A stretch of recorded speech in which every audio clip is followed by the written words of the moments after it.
Last we left off, a few interesting things happen. One, Daisy got to have partially a panic attack and then started speaking to animals. Two, there was a long form of legal documentation that came from the infernal waste by a lovely imp by the name of Gary. Carl. And Carl, thank you. And Lyle, the courier, who was a shadow demon, who, made best courier of the month with a pizza party at corporate. Yeah, that's always fun. And revealed some interesting things about Yaya's backstory, as well as revealing certain loopholes that can work in James's favor. Additionally, on top of that, a certain individual from Kitty's past came into the picture by Yaya and Daisy's interaction. One, Aldrich Elwood, an archdruid and adoptive father of Kitty. And where we last left off was both of them hugging, as well as a potential safe haven, temporary safe haven as it is, in the woods, near the mountains, and out of exposure. And considering that it was a massive world tree, a leftover divine nexus from a nature god, it can house everyone, including the beasts of burden and other animals. So that is where we last left off. So we pick up right immediately with Kitty embracing Aldrich.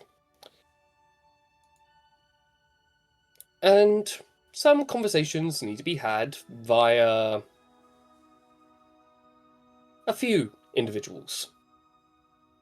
So, be that as it may, Aldrich eventually lets go of Kitty, making sure that she's real, and is showing quite a bit of emotion. But what would you all like to do?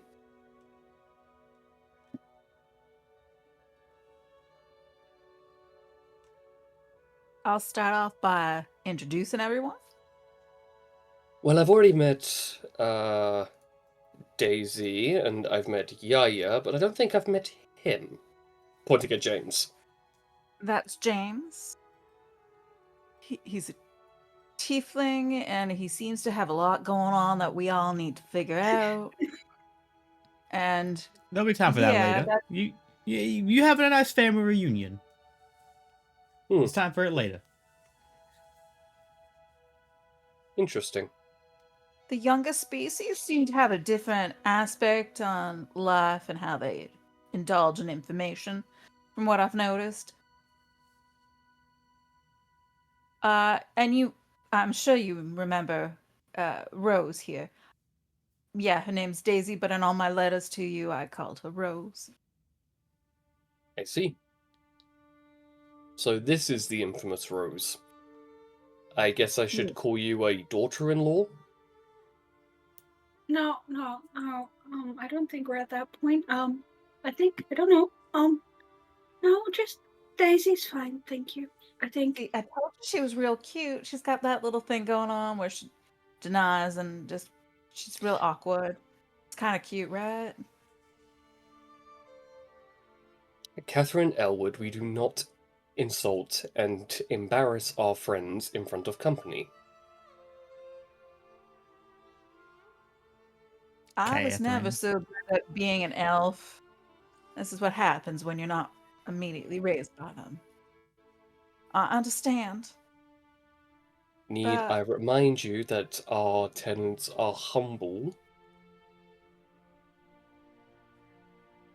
and caring, not making others uncomfortable in our presence. And also having a massive stick up to our asses.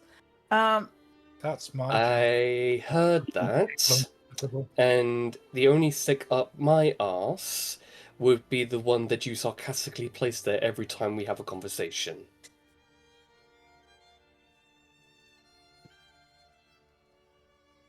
I spend so much of my time with other species and not elves. I understand. I did grieve your death, because I thought you had died like everyone else seems to have died. I nearly was. The sundering of our grove took its toll.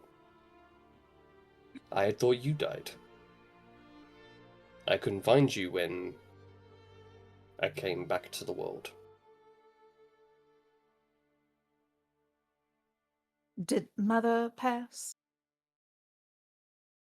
I buried her among the flower gardens near my home. Well, my new home. And I suppose that gentleman that you all married me off to is also passed. Yes, he was sundered on the first swing. Alright. Well, that makes Please, life a little bit easier. please do not sound so relieved. It took a great pains to arrange said marriage. Well, it's just... I thought he was passed, but I wanted to make sure, because if he hadn't have, then I would have had to have some other conversations privately with him and just explain that I understood he was passed. But no, he is no longer around. I suppose I should tell you. I do have 2 grandchildren for you. This is Chin Chin. His eyes go wide as soon as he sees the mushroom fungal covered chitin that is holding 2 dagger knives and is just like staring up at him, mouth agape. Apparently, this is a thing I can do. Okay, that was not what I was expecting from the teachings that I gave you. And I reached down and grabbed a set of keys. And this is George. George's baby. He's very cute. Okay, that is a mimic, and I would ask you just keep that on your person and away. Just don't bring it closer. Just, it's very nice to meet it. If you speak to him the same way you taught me to approach all animals, and let them come on. That is not of the natural world. That is a monstrosity and shall be kept at arm's length. He's very sweet. I'm sure he is. He's helped us out quite a bunch when we had to clean up some stuff. I'm sure it has. Please put it back on your belt. Alright. He's very, very, very nice. Also, I may have woken up some of the gods. Hey? Well, apparently I woke up the neutral gods. I was working on the books and the recipes that never work out for me, right? And I worked out one that I thought was just gonna like help me with my wolf form that I've always struggled with. But it woke up some gods. I failed at doing it as normal, but it did something else. I see. Kitty, your research very rarely fails. It just doesn't result in what you were expecting. Well, that's because, see, maybe this will help you all out. This is my father, and he did not teach me the druid path I'm apparently on.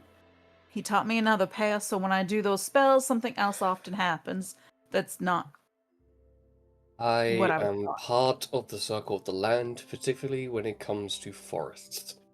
That is what I tried to inscribe into my daughter. And judging by your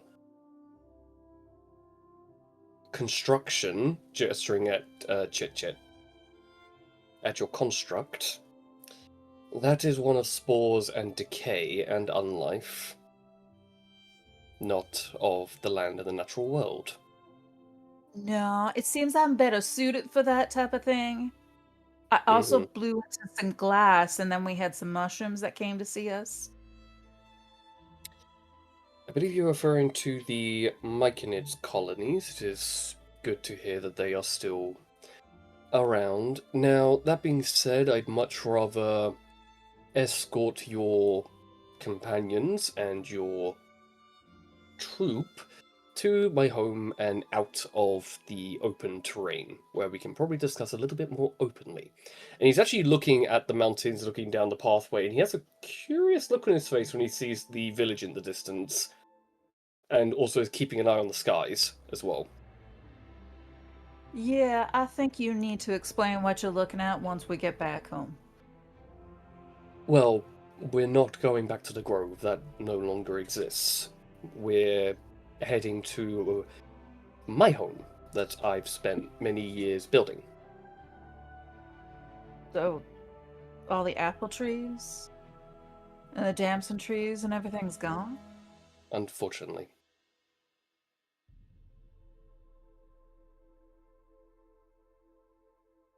And he gestures to one of the mountain peaks, and you can see off in the very, very distance a withered tree. That's all that remains.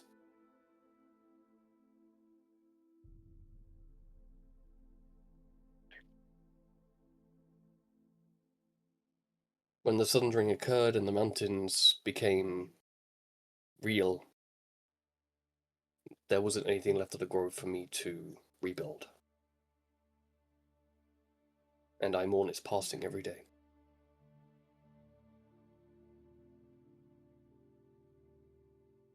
But let's get all of you into relative safety. As he meets Mason, and they both have a bit of a standoff. Because you realize it's two archdruids meeting, one is of ice and one is of the forest, and they both look at each other like two very, very different individuals. I start chuckling slightly over here. That's so cute. Mason, you're not gonna win against my paw. But, you know. I'm just gonna back the frick away. And Mason just simply says out loud, "While I don't doubt his capabilities, maybe he should be focusing more on the forest than trying to keep himself alive. After all, isn't it the part of the forest druids to join the trees once their time has passed?"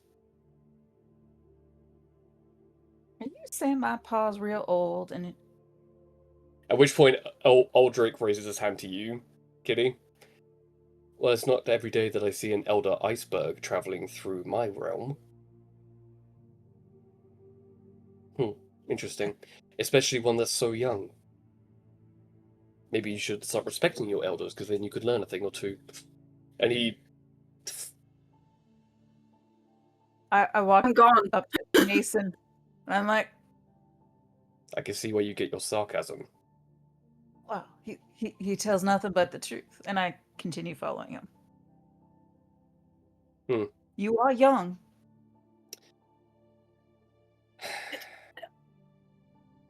Let's just hope that he does not keep that lovely decorum of his.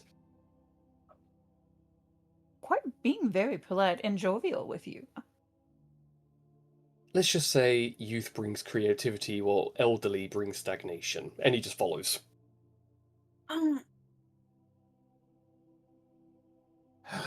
It's amazing how two elders can act so much like two children. Can I just go all the way to the back of the line? To be fair, you find Thanders with Winter by his side, just arms folded, just going, "Do you want to just follow me? I'm giving it like a 5-minute head start." Make it 10, please. 10 works. You see Winter is just there, and like every now and then just goes in disapproval by just their glances. Is my speak with animals still active? For the next I would say probably for the next 25 minutes. It's a bit. Is Winter saying anything about this whole situation? Children. Absolute children. Yeah, pretty much what I expected her to say. All right. I honestly thought Mason was above petty rivalry with another archdruid.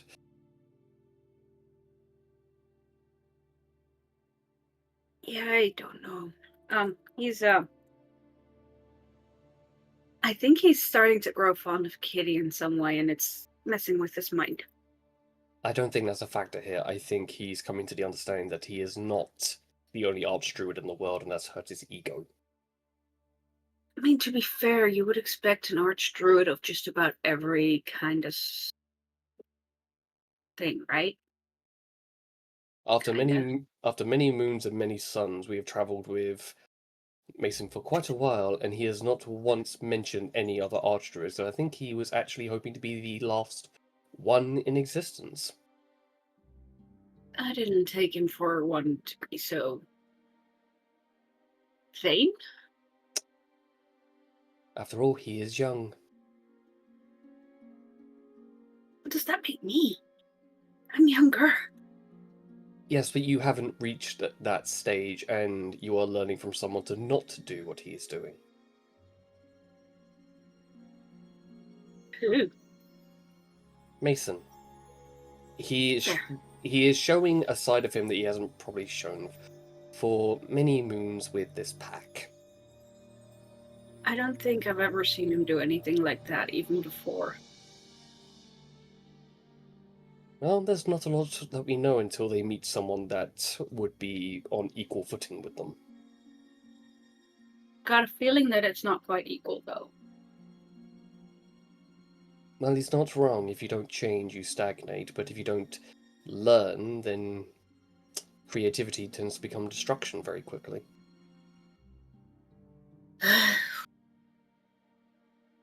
You know what? But then again, I only know what I know.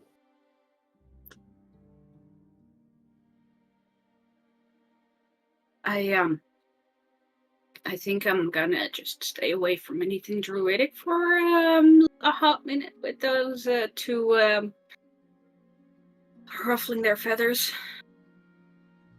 It's literally just two elderly wolves barking at each other. They're not gonna bite. I mean, if someone hurts the other's pride, weirder things have happened. Yes. I remember what Mason did when a certain someone did a certain something and he was a little angry. Yes, well, I think he's under the understanding that he can't just throw his ice staff around anymore when there's another archdruid staring at him with one as old as oak. Fair. Because if he did that, it would end up being quite unfortunate for our pack. And if he did that, I'd rip their throat out, at which point Winter does follow. I'm gonna stay back from her a little bit. Thanders just goes, don't worry about it, she's just protective over this pack. I think she's more concerned with the collective group instead of the two idiots that are trying to outdo each other by ancient druidic tradition. But,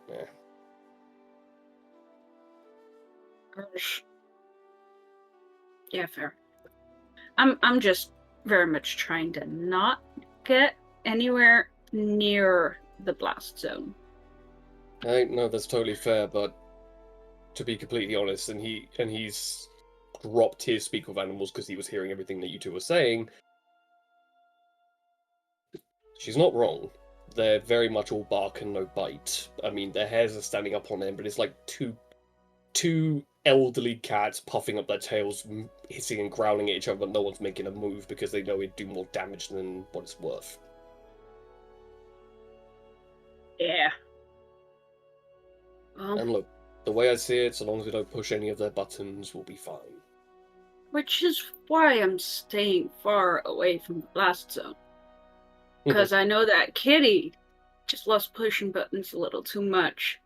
I don't know about this one. It's our old man, and our old man tried to put her in her place, like, within 5 minutes. 5 minutes. Yeah, 5 minutes of having both of them in the exact same field. Yeah. Yeah, from what I So, understand, that's actually very normal, so she might actually be pushing just his buttons a little bit, just to see. well, the family. What can you do? Yeah, fair. Anyway, that's it. Let's say the 10 minutes are up, so... Make it 15. Come on, I do not want to be left out in the open with just the two of us and my horse. Yeah, fair. You mean compared to the blood war that we just saw rampaging through, or the corrupted that came running through? Do you really want to be left out here in the open? No, I was just kind of thinking that, maybe, just maybe, we see if something follows us. I mean, the two of us are faster than most of them. We can do that with a 10-minute head start for everyone else. It's now been 10 minutes. Alright. Thank you. James, where are you at the moment? Are you at the front, in the middle of the group, or at the back of the group? Probably front. Just, seeing as the other hunter of the group is at the back, kind of keeping track of the trail, I figure the others should lead, or at the very least be up front to help guide if need be. Fair enough. In that case, you're actually walking right next to Father Conan, as he's there holding the prayer beads that you found for him. And he just goes, "Blessed be to the Dragon of Flames. Bro, some good luck." Good luck would be needed. I'm surprised you're up front, though. I figured you'd be more in the middle with everyone else. Right. I feel that it's a bit important that at least one of the leaders of our council is at the front, regardless of what your companion suggests. Fair point. That makes sense to me. And while I agree with her standing that us bickering does not do well to serve the group, we all should have at least some stay in the well-being of our kin and our folk. Yeah, the whole point of a council is that you can discuss what's happening and come up with the best solution together. Doesn't work until we're in a much more safe area, which I think might be now. But I don't think we are staying there very long. We do need to figure out... We need a stopping point. We're clear of the mountains. This is a much nicer area. We gotta figure out where we are happy and where we are good to settle at some point. Well, I'll be completely honest, I do not feel happy settling near the mountains. Considering what we fought in there, and there was an Empyrean, what if there wasn't an Empyrean in there, but a much more dangerous foe? Yeah, maybe a bit more clear of the mountains would be good. I'm more curious about that village further south. Yeah, the one that's 3 days away. Yeah. Kitty's dad looked at it kind of weird. He was surprised by it. Maybe he hasn't left his abode for a long period of time. I cannot tell with those of the natural persuasion. It's never really been my forte, but from my understanding, some druids stop seeing what's right in front of them and see on the horizons, as it were.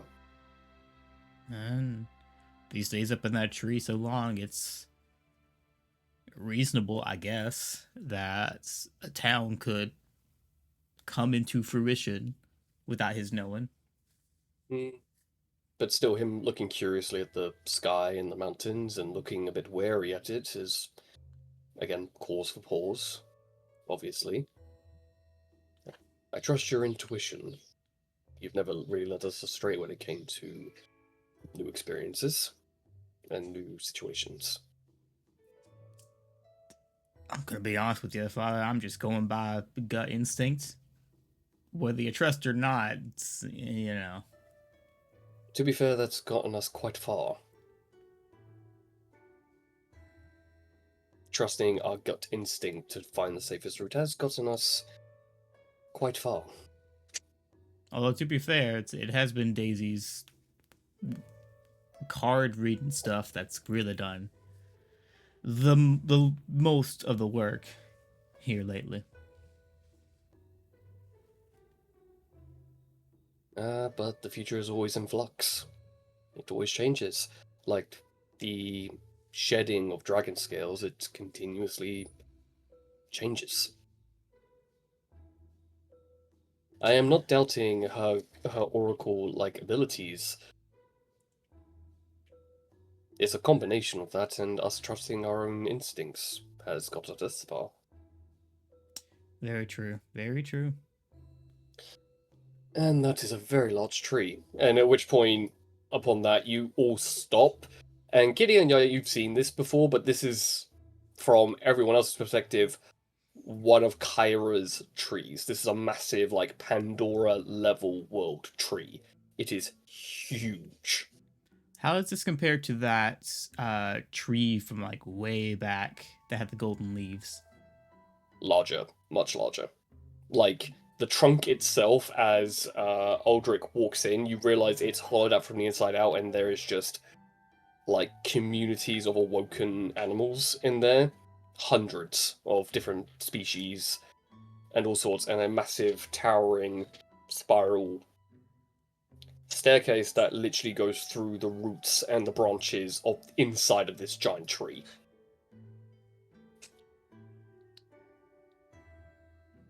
Well, this is, different.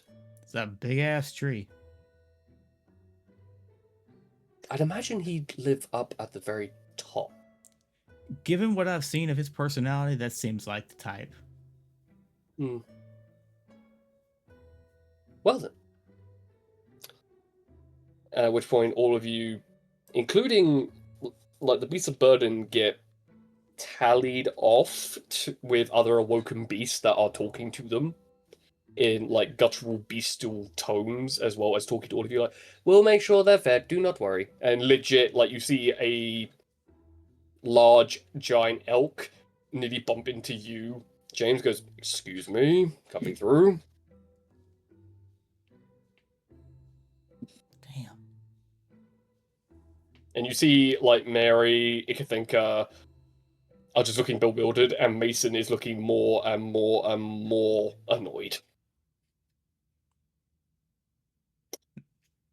Mason, why are you so upset?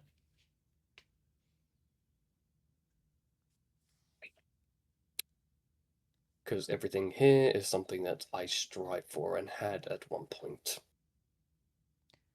To be fair, he's kind of settled here for a bit. You've been on the move. Kind of hard to establish something like this when you're constantly moving. Well, that is true. I'd much rather make sure everyone is safe, and this just seems like overkill. How's it overkill? Do you see a single humanoid here? To be fair, how many humanoids have you seen around? Point. Yeah, he's making sure what's around is safe. It just happens to be animals. Well, that is fair. I guess I am just trying to figure out why this individual hasn't reached out to other communities. It doesn't seem like there are envoys or diplomats or other runners here trying to maintain safety and security for the other cities that I hope are still around. Well, how much have you gone to send out envoys to other cities and everything? Every bird that I have been able to converse with has become a messenger. The birds couldn't go past the mountainside, right? That is true. I was more sending them east and west to see if the islands were still alright. Well, if you were a bird and you left that hellscape and you found a community that was thriving and not in a hellscape, would you go back to said hellscape? No, this is fair. It's all At about which point you'll... perspective. It's been a while since I've been in such a natural nexus point, so I feel a little bit under the microscope, as it were. Yeah. At which point all of you step onto the spiral staircase, and James and Kitty, you look up and think it's going to be one of the longest travel up the stairs imaginable until the stairs start moving, like a rotating escalator. You know what, Mason? I think this is a bit much. It's appreciated, but it does seem a bit much. I'll give you that. This ain't anything weird. I mean, our older house had stuff like this. Looks like Dad's doing quite the job at keeping our house. Trying to recreate what we had. A happier time. Is that a shoe bill? As Mason goes by and you see literally like two to three giant shoe bill birds look up and just go, "Hi." I'm guessing all of you didn't grow up like this, where like this is just normal. No, I resided with a port of orcas. That was my interaction with nature. I grew up in a city. Well, it's And pretty Father- normal for me. And Like I Father- just thought, oh, like this isn't. I find this quite comforting. Father Conan goes, "I was raised in a temple. This is very unorthodox for me." In fact, Well, this is a temple. I was raised in It's a a butcher temple shop. of nature. As soon as you say butcher shop, you see a few like prey animals like stare at you like a bit warily. Listen, people gotta eat. I'm sorry. At which point, Mary, the halfling apothecary, looks at you, Daisy. Did you live in a place like this? No. So this is a bit unique for a druid home. I don't know. Until recently, Mason was just about the only druid I really interacted with more than just professionally. What? Not even Kitty? Well, I mean, that's more recent.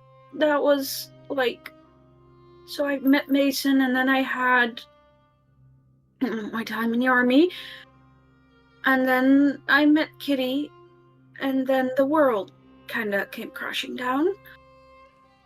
I've never seen something like this, at least not to this extent. I think this is what Kitty was trying to build where we were living when we were, before the world ended, and after I kind of accidentally had a little bit of an accident when I was in the army, and this might be what she was going for, but we were a long way from this, I think. A very long way from this. Well, considering we're on a rotating stairwell made of wood and vine, I mean, it could be worse. Yeah, it could be worse. I mean, I kind of love it. Not gonna lie. But I'm usually a little bit more of a wandering type. I'm not one to take root, so to speak. So, it's nice to stay here for a couple of nights, but that's it. To be honest, I don't think you're alone in that regard. I'd much rather find somewhere where I can set up another apothecary shop, another herbal shop, and just live life. Oh yeah, no. With taking root, I mean, eventually you're gonna settle into a certain spot and make it your own. I think I'm a little bit more of a. You will continue to just be a stray. Well, I mean, yeah, but it's always nice to have somewhere to come back to for a few days and a few nights before heading out again. Yeah, yeah. There's also, you know, it's a whole new world out there. There might be entirely new things to explore and to see, and there's nothing wrong with being a bit nomadic. I mean, we've been nomadic for the past 6 months.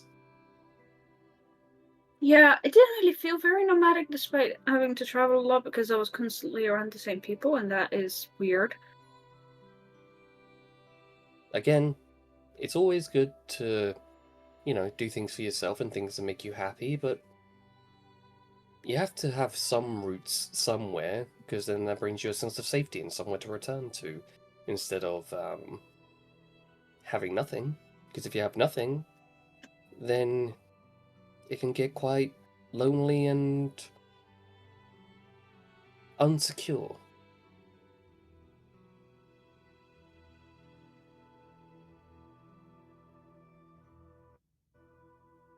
Yeah, I'm gonna have to think about that, I think. Yeah, well, that's just my stand on it. I mean, I've been alive for 250 years, somewhat. So even That I is like. Never mind. Daisy, my halflings live for a very long time. It's just how we work. Is there anyone in this group that won't live for a very long time? She looks over at Father Conan. I mean, he's a 65-year-old half-elf. I think he's got another 20 years on him. Yay. And then, you know, there's... I mean, we're a mixed group. There's people of all different ages. There's some who remember the cataclysm right from the beginning. There are some that know of it right from its end stages, because they were born around that time. Some individuals only live for so long. Yeah, I'm gonna probably just have it capped off way before I hit the triple digits. Well, I don't know.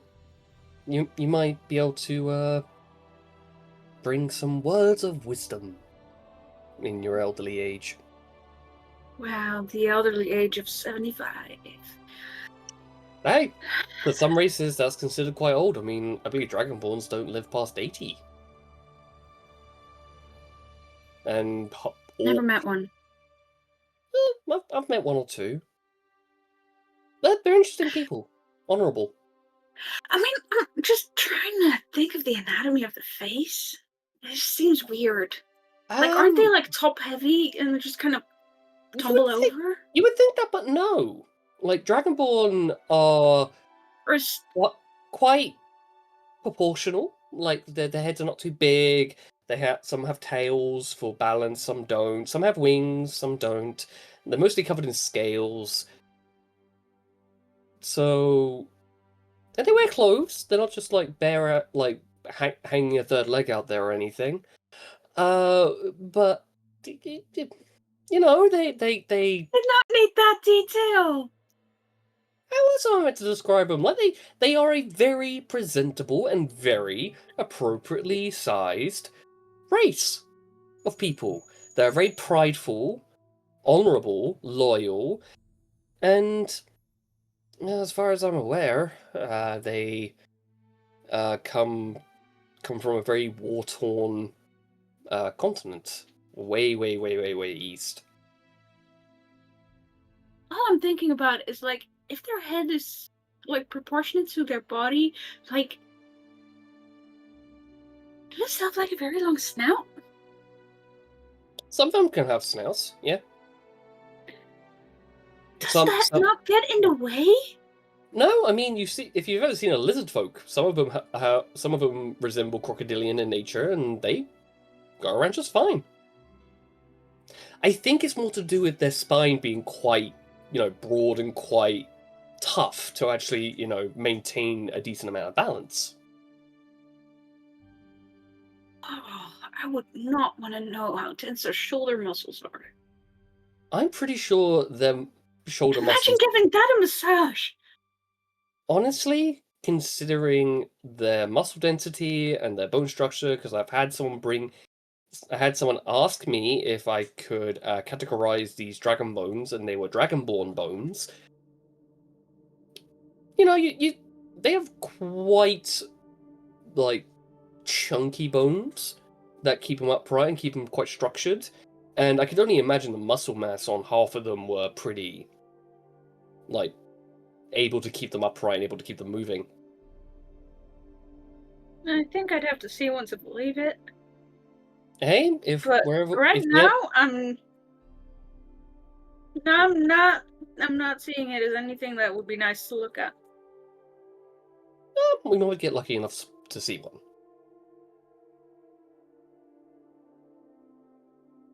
I mean, there's also, Gord, he's a half-orc and he's 30, and technically that counts him as middle age. I'm 25. Do I already hit middle age? No, you're kin much, because you're tiefling, correct? Kinda. I mean, the normal tiefling types are like James. I'm from a very different breed-ish thing. I don't know how it works. Well, I guess I would consider you to be a young adult, to be completely honest. Young adult. Well, that seems fair, I guess. I can only go by what I see. And comparatively between you and James, I don't see a single, like, crow feet or any type of wrinkles on either of you. So, I would consider both of you to be fairly young. Or well preserved. Daisy. What? If you're well preserved, you would be in taxidermy. Which you're not. Now that's a hobby I do not want to get into. I don't blame you, but Gives me the creeps. I've heard many harvestborns being created that way. Hill. As you all reach the very top, and you're in, and for the two of you that have been here, it's a very familiar, like, open foyer of elder wood. But for everyone else, it's a very beautiful oak and elder wood and ash and birch manor. There's cloth here, there's very fine linen, there's rooms upon rooms upon rooms upon rooms. At which point Aldrich turns around going, well, all of you shall be safe here for the night, or however long you wish to stay.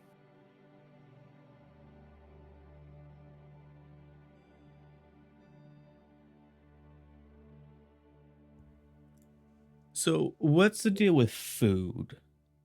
Like, oh, I have plenty to spare. There is a roof garden with plenty of produce. But I take it not to everyone here is vegetarian. Correct. Well, there are many.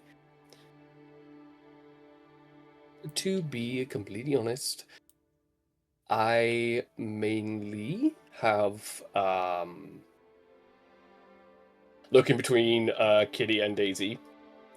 I have quite a few reptilian dried meats that can be used. Ever had a reptile? They are tough. I feel like it'd be kind of chewy. Well, dried meat is always chewy. Not the few tortoises or crocodilian species that I have in my cooling section of the house. Hmm. You do realize we could have fresh vegetables, which would be, because I'm sure there's enough herbs and things up there as well, that will really do a fine dish without any meat. Don't get me wrong, vegetables are great as a side, but you Um, gotta have some protein as your main course. Catherine, not everyone has the exact same palate that we were raised on. It is very common to cater to all needs. Speaking of which, is anyone allergic to peanuts? And you see a few people like raise their hands. Then I shall avoid the peanut quiche.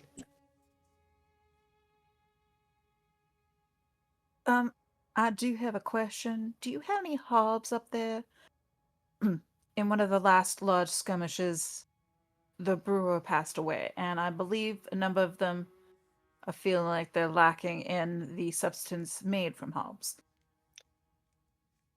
I still have a selection of stores of meads and ales and wines that if people do not mind the 2,000-year-old vintage on the wine, then it should be fine.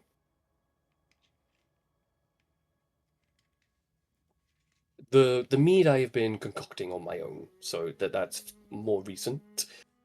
Oh, wait. I've had to Did have several hobbies besides scouting and maintaining my borders. but Pa, you didn't always approve of me experimenting with damsons and making gin. Are you telling me you've gotten a little bit into some hobbies that are a little bit, as you used to call them, less than ideal? Your gin creations were less than ideal because they've ended up poisoning our grove every now and then. So I still do not approve of your methods. Well, let's be honest. It's probably due to the fact that I'm a spore druid, and apparently I'm a shadow car elf. And I can apparently disappear and appear as a ghost. Were you not aware of your lineage? No, I assumed that you were when you were given to us. I was raised by humans. They were humans, Pa. I see. Elderly humans who told me nothing. I see. Well, that shall be a conversation over dinner, should you wish. It's not my fault that I am what I am, and occasionally death and the unnatural appears for some around me. I did not choose that. I was born that way. My sweet, I am not judging or blaming you for your upbringing, your origins, or what path you take. We may have our banter, but I am continuously proud of you and grateful that you are alive. Now, I would ask all of you to go into the rooms. There are guest rooms up on the second floor. There are washrooms in each of them. You're more than welcome to clean yourselves up. Dinner will be ready in about 3 hours.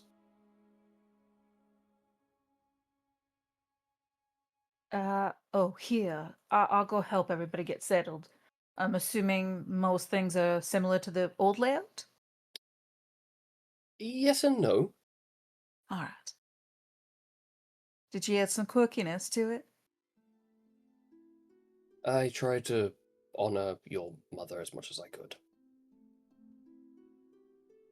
I love Mom. All right. Here's the spells that I've figured out. You may want to look at some of them and cross-reference the one that woke up the gods with. I'll help everybody settle, because let's be honest, the gods would know that you're my paw, and that might cause some issues. So I figured you better have more knowledge than not. Very well, I shall look them over after dinner. There's also a list in there of things we found that are oddities and curiosities of sorts. They're, well, things like leaves that can make a person die, and leaves that can cause a lot of explosions.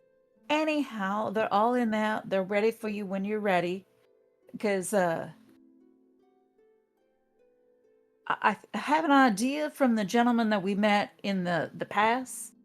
He's a son of a god, and they seem to know an awful lot about people and things. You see Jackson is just there, just like poking a bit of moss. That's a lot of green.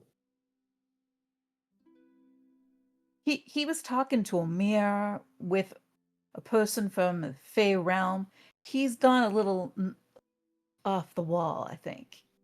I He's see. real old too. He makes you feel like you're a baby compared to him. Mm. I'll go help everyone settle.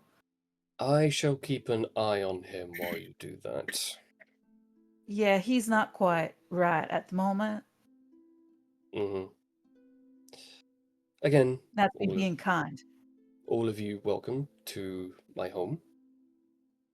And be well, as he turns and goes to the kitchen. All right. Yaya, you like high things because you never seem to take a place of slumber. So we'll make sure you get somewhere that has a little bit more of a push. James, do you care about your room type? I'm good with it. As long as it's got a bed to sleep in, I'm good. All right. Well, all of you come. I'll make sure you have a place that I think would be suiting for what you'd like. Daisy, you remember that explanation I gave you a number of years ago about what my room was like at home? No, Yeah. I'm guessing you don't. If you remember, that's exactly probably where my room still is.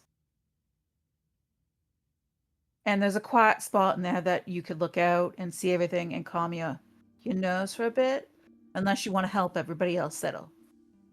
I'll just wander around a little bit.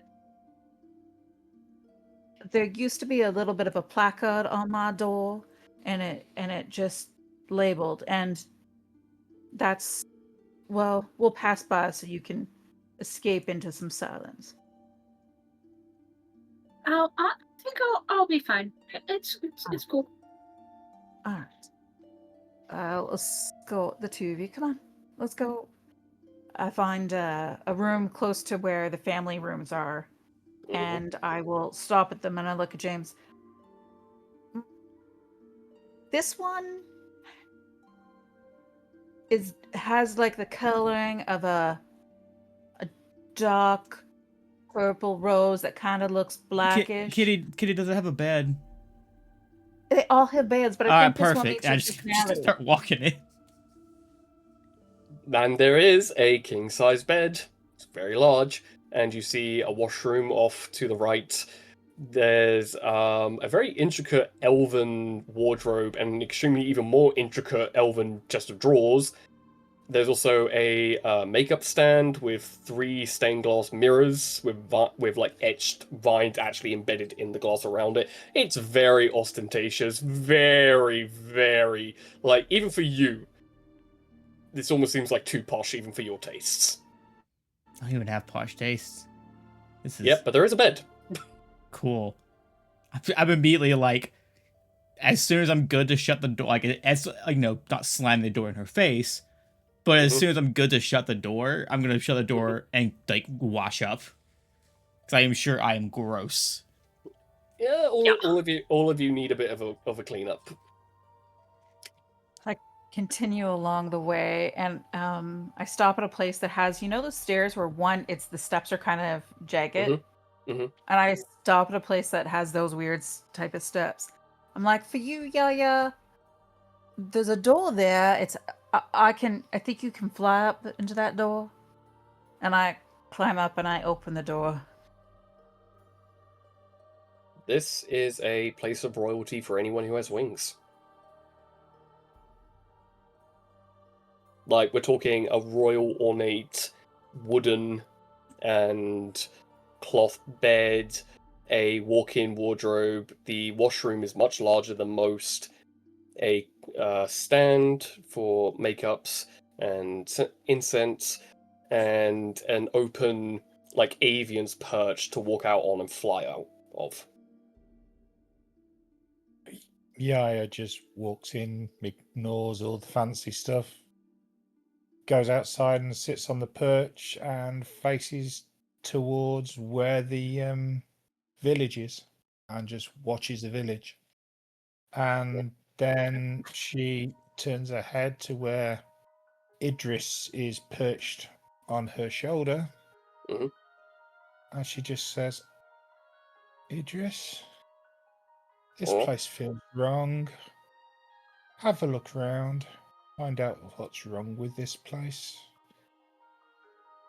This Why would it feel? place, Can I ask why would it feel wrong?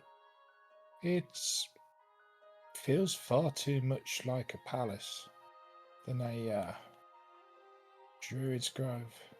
I feel as if this druid feels he's more of a king than a caretaker. Well, Sundering changes everyone, but yeah, I'll take a little look, see what I can find in the nooks and crannies. I'll get on that while you're having dinner. Just keep the link open. I'll tell you what I find. Will do. And she just sits down and stares at the village in the distance, trying to see if anything happens to it. This is very elevated, so you get a decent look at it, and it goes from what looks like a smaller village by scale to a large town. That you can maybe roll an investigation check, see if you can sort of do general kind of gauges. Investigation. Mm-hmm. Okay, I'm gonna find that now.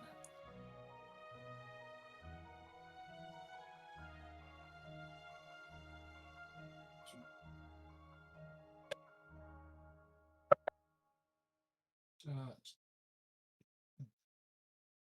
25. 25. You gather by your very keen eye. It seems to have 3 districts, enough to house nearly 8,000 people. And it all seems to be active, and there always seems to be a hustle bustle of some kind in the town. Additionally, on top of that, you count very thick wooden walls, parapets going around it. So you gather there might be a garrison of some kind to defend this town. You catch a glimpse of what looks like 4 temples in close proximity of each other. You see, can't tell if it's a stables or if it's a warehouse, but it seems to be a very self-sustained village town. And seems to be some farm areas dotted within close proximity around that location. So it's much larger than at first glance. So an actual civilization within a 3 to 4-ish day march.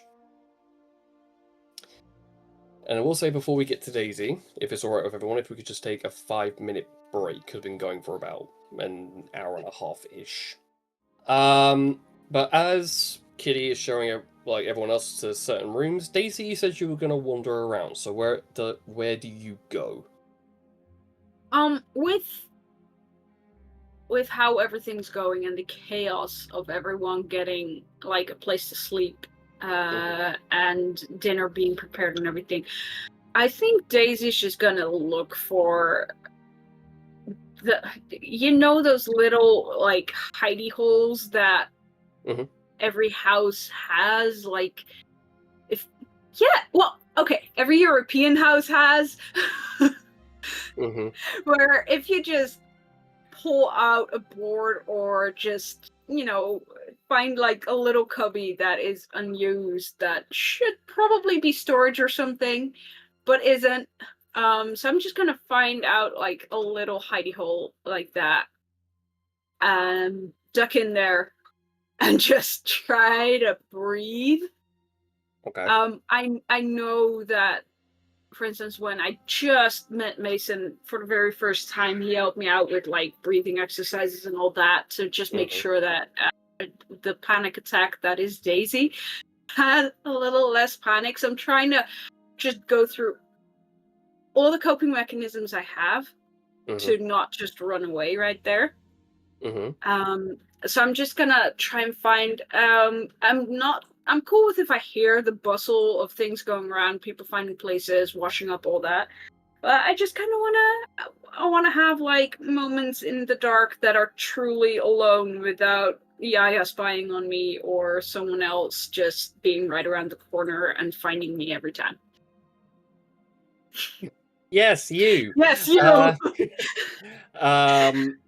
You do find one particular spot, and surprisingly, it's a little cubby that is out of the way and actually just beneath, like, the main entrance, like in between the rotating stairs and like the foyer.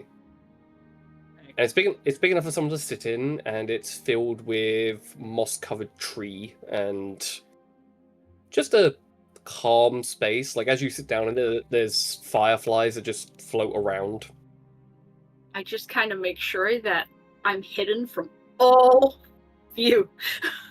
Yep. So if there's No. like a door or a cubby door or anything, a curtain, whatever, I just kind of shut it. I You make sure that I'm locked in. you literally squeezed through a big enough like portion for you to sit in. Unless someone's looking for it, they're not going to find it. And I just sit, do my breathing exercises, grab my diary, and write the events of the past 24 hours, I guess. Okay. Which it's been 24 hours. It's been big. A lot has happened. Trying to organize my thoughts about that. Trying to just figure out how I feel about certain things, how I feel about certain stupidities that I've done. Right. Panic about certain letters that I've received. Okay. Things that have happened on that regard. And I guess I tear out a page or two where I write little notes to people. One for Lupinia to kind of warn her about the letter that I received. Okay. Which I will just fold and just kind of use as like a bookmark in the book so that people can get them out without reading the whole book. Technically. I write a little note to my parents in the quiet hope they're still alive. With just like, I miss them and I hope they're all right and all that. And I guess after about an hour of just sitting there and writing and first breathing and writing and just thinking about going outside and then having to go back to breathing exercises because she's been through a little bit too much in the past few days, weeks, to calm down easily.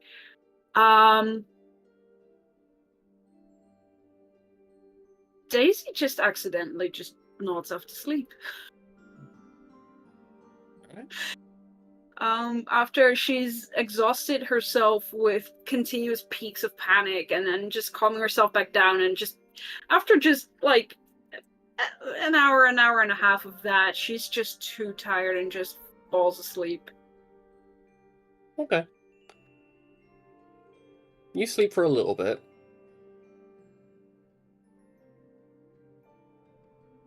And you don't dream of anything. It's more just a dreamless... I was about to say, if you give me a freaking nightmare. No, it's more like sensation, smells, sounds, nothing visual. Mainly just sensory. And that's about it, really. And you come to about an hour later, curled up in the moss of the tree. Fireflies still just floating around, glowing. I just look out into the open space. Are there people there at that point in time? No. Not at the moment. Right. I extricate myself. Mhm. And I'm gonna just probably guess that in my sleep, like my arm or my leg has gone numb because the position I was in was probably not a very good sleeping position. You would So I'm think just that. kinda... You would think that, but weirdly enough, you swear for a brief moment the tree had moved itself enough that you were sleeping in a comfortable position. That's weird.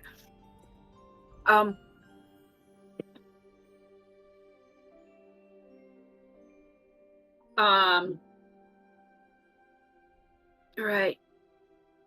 Yes. Stretch out a little bit and just Mhm. kind of listen around if I can hear where everyone is. Dinner started Um, yet? That sort of a mm, thing. dinner is not for another 30 minutes. You hear like the mutterings from the awoken animals down below. You hear certain people having heated discussions under their breath, but still heated enough to be heard even where you are, from several rooms. Not to be a spy or anything. Mm-hmm.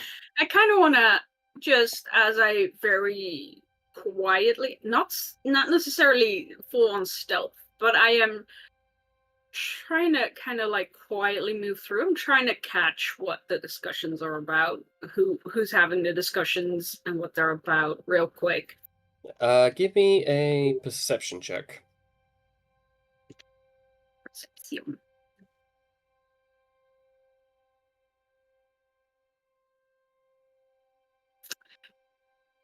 Dirty 20. Dirty 20. I'm gonna roll perception check to see if anyone hears you. Nope. Because I rolled a 2. Quiet as fuck, yo. Yeah. You hear Ikathinka, Mason, Thanders, Gorth, Conan, Mary, like the original council, all Mm-hmm. having a heated discussion of what comes next. And Mason is hell-bent on keeping the group heading south to the Elven Kingdoms, which is literally on the other side of the southern side of the continent. Gorv says if we simply deal with, like, pay whatever this archdruid needs, we can stay here and be safe. And Father Conan is saying we won't know anything of what people's lives are like if we don't go to the village. That's 3 days away. If we know that, we can make a more informed decision of where we can go next. All right. And Ikathinka goes, we can always resettle any destroyed ruins, like rebuild them from the ground up. Like the dwarven cities to the southwest, or the other dwarven cities to the southeast. Any of the Jukarum settlements that might be on the way that have been destroyed, you can easily resettle them. And Thanders simply just goes, I don't care what we do, but all of you throwing these heated discussions around is not going to help anyone. What does Mary say? Is she there? Mary is there, and you gather she's listening until she goes, whatever we do, I'm going to vote with going to the village first. Because we know nothing about this side of the continent anymore. They could be completely hostile, they could be welcoming, and if they're hostile, we need to go to the ruins and resettle somewhere else. If they are friendly, it might give us a benchmark, a starting point. Because we still have supplies, we still have goods, we still have several things that we can barter and trade with to get better equipment to build a settlement near enough to that village. I just kind of think to myself, she's got a good point. Got a good point. I just move on. You hear another heated discussion. Jesus, why are people arguing? This is not the night for arguing, y'all. Well, you hear Atlas. Not Atlas, Argos. He's having a Different heated room? different room. All right. He's having a heated argument, but you're not hearing the other side of the argument. He was that guard that we picked up in the city, right? He's the human blood hunter that stabbed his tainted brother in the back, literally. Because the brother Atlas turned out to be a Cambion. Right. Oh, that was with that chicken fight. Where I had the glorious remark, "I'm gonna bite the chicken." Right. What's his side of the argument? Yeah, with that perception check and you just like listening in and your ears being heightened enough, like to the point that you're growing like wolf hairs inside your ears to like get more sensitivity to get more audio. Thankfully, you're not scratching it out because there's no fleas in there. It's not that itchy.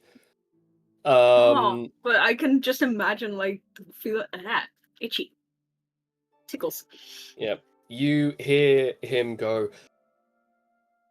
I didn't expect that I would be stuck here with a bunch of individuals.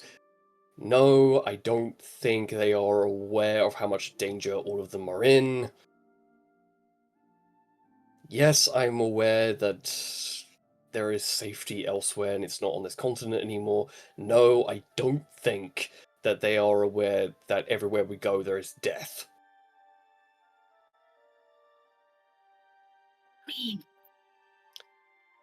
Duh. What do you mean the corrupted are slowly turning into devils?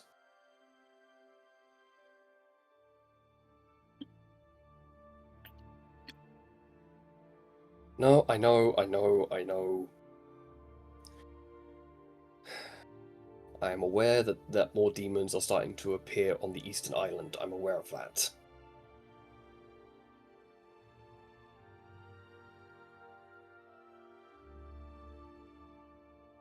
Demon Prince, you say? Oh, that's not good.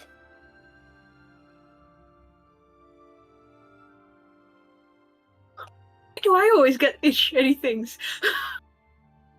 You're the one eavesdropping. I ain't dropping no eaves, sir.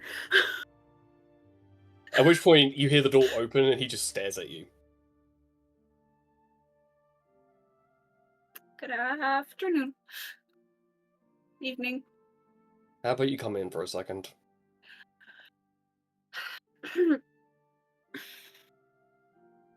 Yeah, sure. He closes the door. He doesn't lock it. I'm gonna guess you're not gonna let me say it. You're not gonna. I'm going to just take a guess that you're not gonna take no for an answer right now. Not really. Just step inside. I'm not gonna hurt you if you're worried about that. Not really. That was actually not high on the priority list after just having like, you know what, you're not that high on the threat list, I think. I would say I'm not surprised, but I'm honestly going to say I'm a little bit hurt.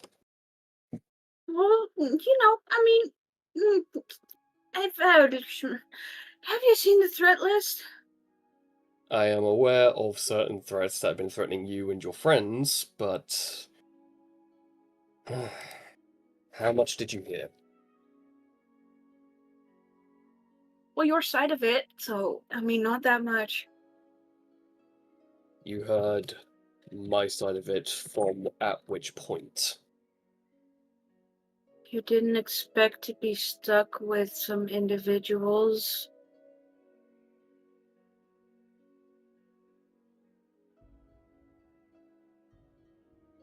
Right. No, I was not expecting to be here. I thought I'd be traveling with my brother, not, well, with a group of very hearty survivors. Anything else that you heard? Because I'm gathering since you were standing there for a while, you heard what's going on the Eastern Island, and what's going on with the corrupted. And I mean, like I said, I only heard your side of it, so I don't know what the other side said, and I honestly just... I have several contacts of my own order. I didn't just pick up all these abilities on my own. Mm-hmm. Let me put it this way. I use what I use on this continent because I was stuck here, marooned. I got very lucky where I ended up. But I still have contacts on other islands, and it is my way of trying to keep informed. And if I hear anything useful, I will relay it. I'm not arguing. There's a classification of demon out there known as a demon prince, and they seem to be a little bit more active and turning a feral rabble of demonic, chaotic creatures into an actual fighting force. Wasn't that what happened just before we kind of managed to get out of the... No, actually. The demons were shit. still a chaotic rabble hitting everything that was within arm's reach. And the Balor that was in that combat was just simply opening up the doorway. He didn't actually command anything. He just opened the doorway and took a step back and let the horde do its thing. Right. Whatever this entity is a new form that is leading. Oh, that sounds problematic. Extremely, considering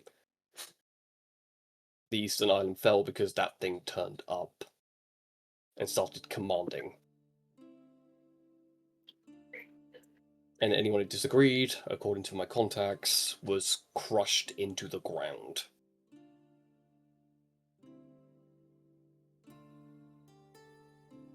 Well, that does not sound glorious. No, but that's on the Eastern Island, which is a bit further away, like a good 5-day boat journey. I need to grab my old notes. Don't laugh.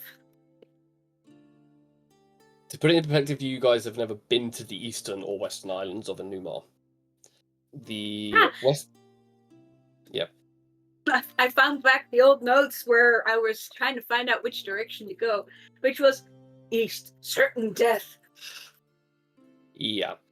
This is... You gather what you were seeing was a portent of the future, and this is confirming it. Yeah. Yep. Cool. Cool. I don't know how many there are. All I know is apparently it's one, and it's big, and it's now taken the Eastern Island as its own territory.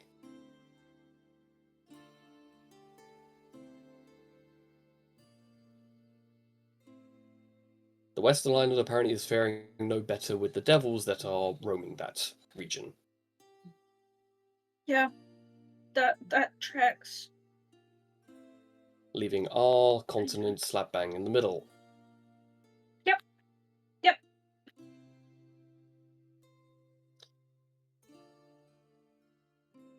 I'm also going to take a wild guess that you heard about the corrupted as well.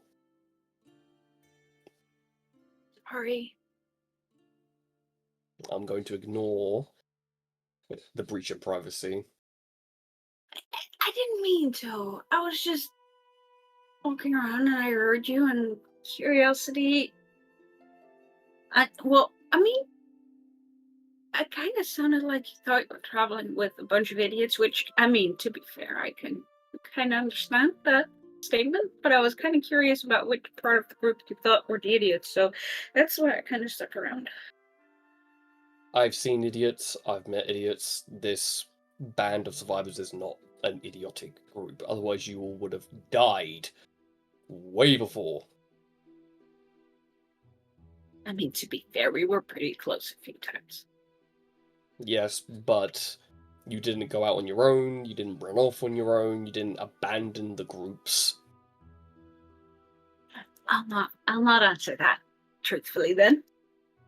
You strike me as the one who, instead of fight or freeze, you fly. You flee. Oh yeah. Then you have my respect for staying and fighting. Here's the thing. If there's someone you care about, it's easy to fight to defend them. Yeah, I don't have that anymore. No, I get that. I thought I did, and then turned out to be a devil. So, That wasn't a good day. no, it wasn't. So the way I see it, I have a better chance of surviving and getting to my contacts if I stick with this group. Hence why I was also relaying about this group to my contacts. There are some on some islands that are way far out, as in 6 months on a boat. Far, far from here. There are some in the underwater cities, they're still around. Which way would we need to travel to get to your... Sadly, east. To get to the one that's 6 months away, it's east. West, 4 months. But there are more, apparently, Titan-sized sea monsters that have claimed some of the passages as their own. Right. There are also... West is also islands. Islands, continental chains, large bodies of land. But... The origins of the Elven Kingdom, I think, are west. I was mostly just kind of thinking that,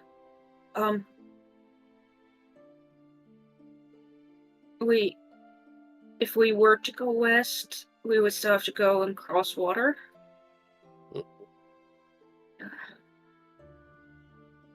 There's no way to avoid that if we want to meet your people, so to speak. My people are scattered throughout the world ever since the Sundering. We were centralized on the Western Island, but when the Sundering happened, we spread it out to the different islands just in case. Technically, we were meant to start our own orders. Build up resistances, build up people to hunt monsters by embracing monstrous powers. I'm Fighting. going to put in a careful guess and say that probably wouldn't be necessarily a place where you would just want to bring a whole bunch of refugees who just want to live their lives. Depending out of my order who you'd go to. Some would try to turn them all into warriors. Some would want to protect them with their lives, regardless of what happens to them. Some would turn them away because they've given up on the fight.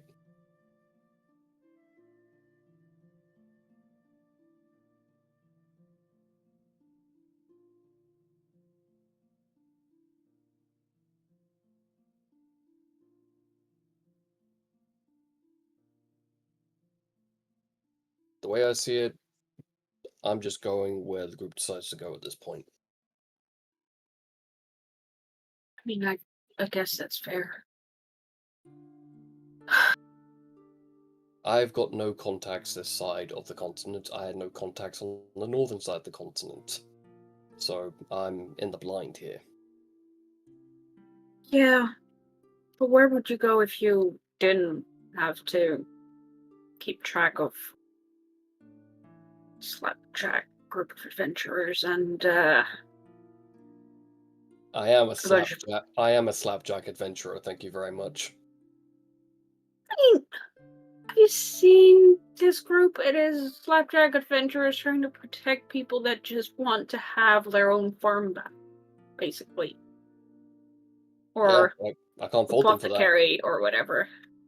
Hey, I'm not saying there's anything wrong with that. I'm just saying, like, where would you go if you didn't have to keep track of all that? Honestly, go further north. We just came from there. I mean, past all the corrupted land. Past that storm giant's fortress that I heard about, and go into the ice caps.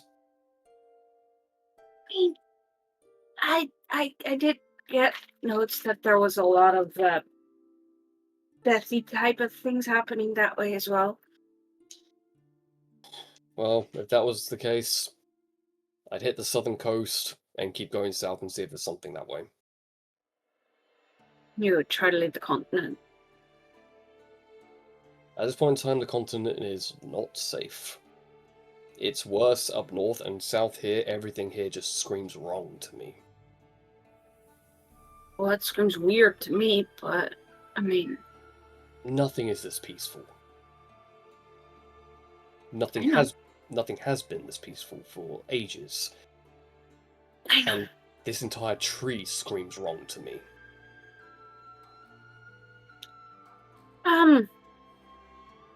Not sure.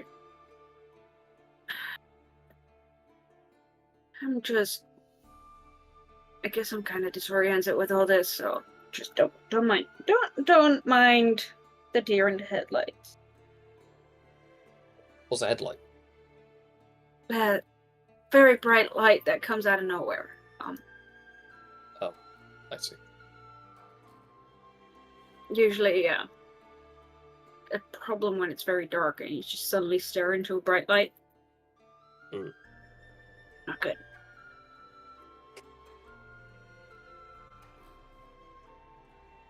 The only thing I know how to do is how to kill monsters and survive. So that's my whole MO. At this present moment, I'd much rather just be anywhere but here. Well, to be fair, the only thing I know how to do is lead people to their death, so I guess don't follow me then. If that was the case, everyone here would be dead. Unless you're saying I'm not leading. Unless you say we're traveling with spirits. Well, it wouldn't surprise me. I'm going to be completely honest, from what I've heard, you're the one who has the Oracle deck, so... Yeah. You're very much a Pathfinder in my book. Yeah, just... I'm good at figuring out which way to kind of go. Just don't expect me to... I'm guessing I'm more of an advisor than a leader, I guess. If that.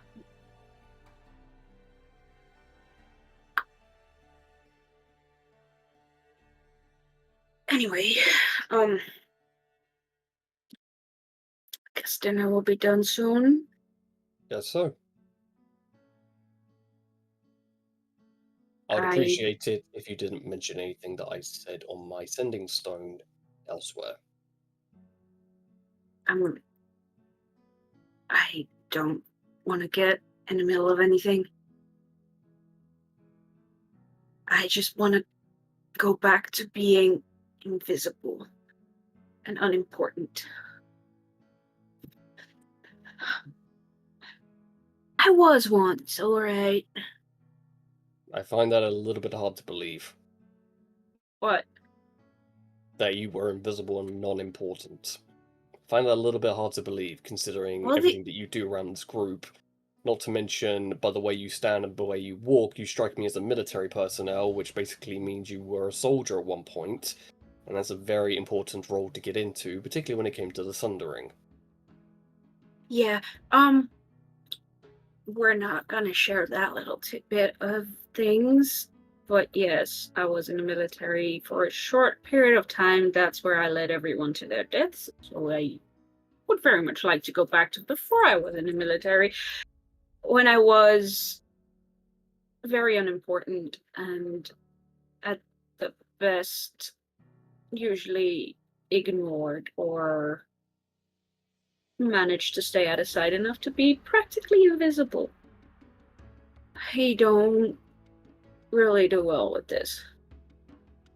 Well, you certainly picked an interesting time to stick with the group then, haven't you? I tried to run away and then I ran straight into this tree practically. So you were actually planning to abandon your group? Yeah.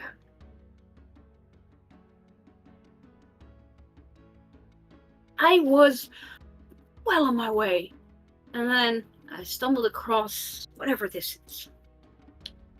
And Prito, And I got shot straight back. What was causing you to run away? Everything? Well, if that's the case, you're going to be running forever, and eventually you're going to run into something that you can't deal with. Oh, yeah. I already did that a few times. but it's not important. I just got a few things that I'm trying to get off my plate for a long bit. And well, deer runs around. It's what I've always done. Yeah, because the wolf that I saw tearing a chitten's jugular out absolutely is the running type. Again, going for the defending something you care about. Then maybe you should keep that in mind the next time you decide to try and run. Maybe I should just grab what I care about and run with that. No, wait, that only. It might. You can leave the room now if you're having a sense of existential crisis. Yeah, I'm gonna go find a space to have my next panic attack. Thank you. If I can give you some advice on the panic attack, Breathe. Heard that before. no, punch a wall. Doesn't that hurt? Yeah, but then you're more focused on the pain than you are your own panic. Or scream until you can't scream anymore. Okay, but here's the thing. Mm-hmm. If I scream in a group of people, they get scared. I meant in a private area or scream into a pillow. I'll come back to you for that. I'm pretty sure there are hundreds of pillows in this house. Yeah, I'm gonna try punching the wall first. Good luck with that. They are soft, aren't they? The walls. We're in a wooden house. Yeah, and everything's overgrown with moss. Moss is soft. Just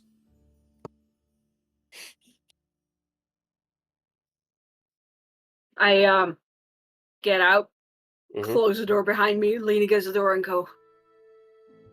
I just wanna go home. At which point you hear the awoken birds calling of dinner, dinner time, dinner is ready, flying overhead.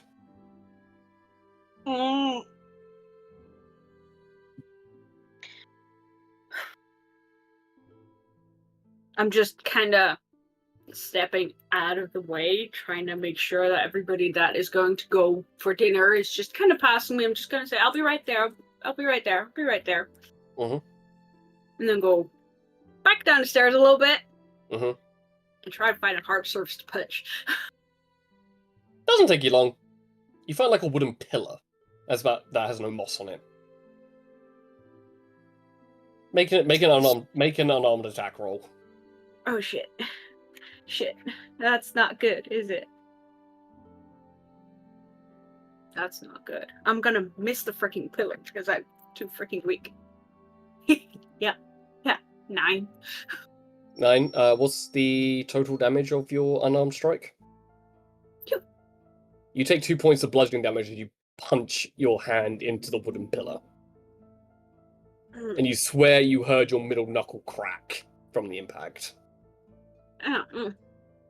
But you find, weirdly enough, you're more focused on the pain of your knuckles, and that's causing you anger and irritation because of adrenaline pumping through your body. And you can't recall why exactly you were about to panic. Because the pain is just a numbing, throbbing ache. It works. Good on him. Ow. Because after a while you hear a loud thud coming from his room.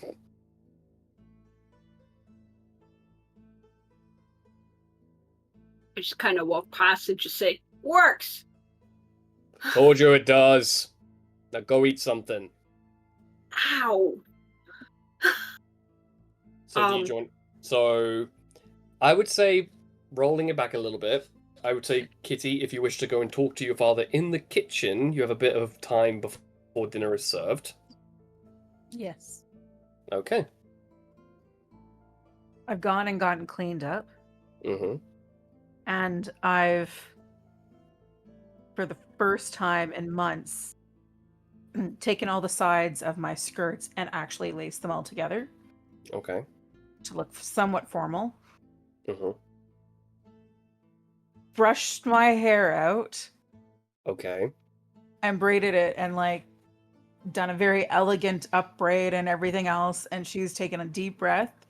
She's Mm-hmm. allowed her aura to like completely out because she Mhm. knows her father gets angry when she's not 100% herself. Okay. She takes a really deep breath and goes, I got this. And she walks towards her dad. Father? And Elvin. I heard you coming, Catherine. As he's like going over like the different wine vintages.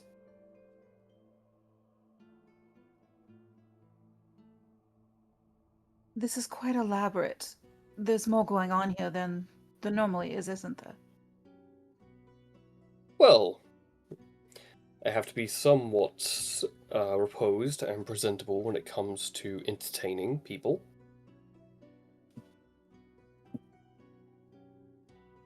Father, the last time I saw you this composed was my last wedding when Matt's husband died. And I believe someone poisoned him, is my guess. Now, the others aren't here at the moment. I know you have your businesses in many areas, and I've never asked, and I never will ask, and I still don't care to know. Mm-hmm. What is going on? You're alone in the middle of nowhere. I understood your father was like this. This was his MO, but not yours. You see, he stops at that point and pushes like a red sylvan wine back into place.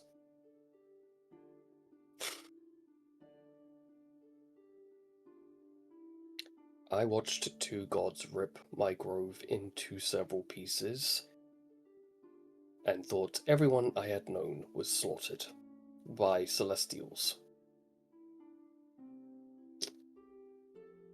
I witnessed the forests wither away just by the impact alone of a Shadow Martyr and a Twilight Martyr fighting. And I watched as people were screaming out for aid and nothing was happening.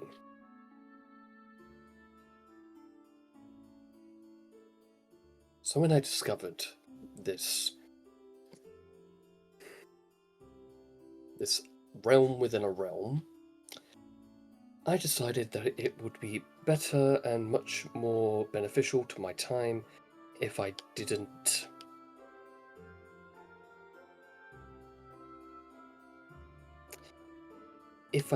try to see the world the way that I normally did. Also, not to mention that the animals below were trying to kill each other and they needed direction.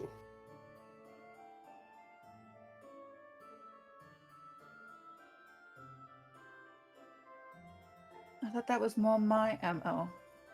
Animals are far better conversationalists than people most times. I think we've switched places, perhaps. Necessity called for such switches in decorum. Nature, by its own design, is forever changing.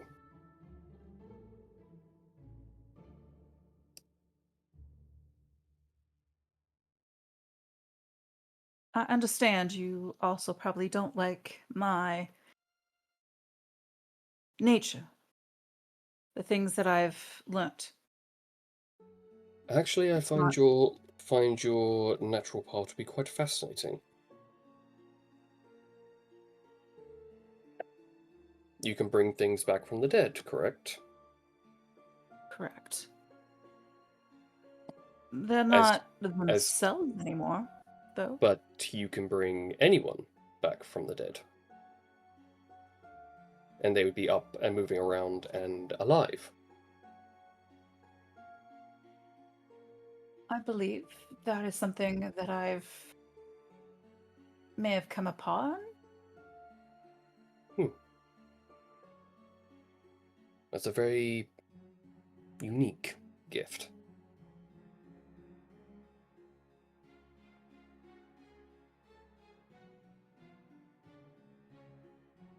Mother's dying affected you as it has it. I told you, your mother is buried in the garden.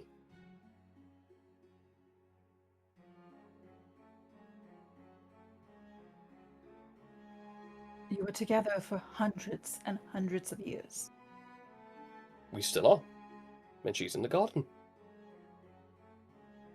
As are your as are your half siblings.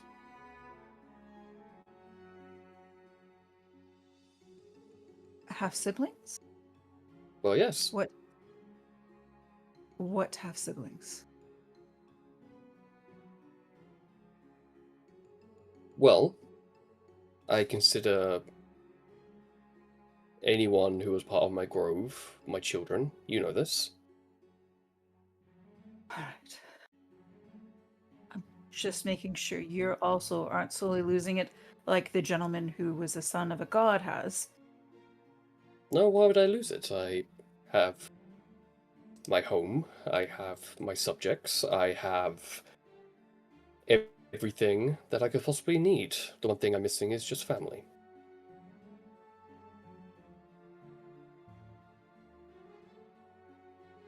Do you think a white wine would go with the scallops or red?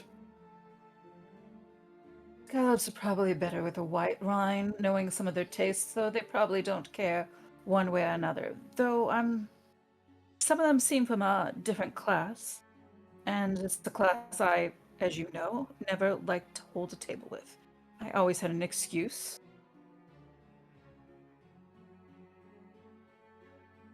Well, a direwolf doesn't judge those of a different pack. Simply invite them to dinner.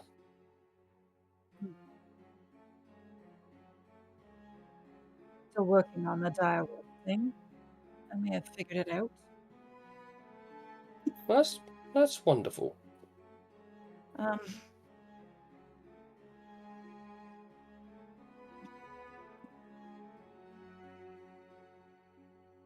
what?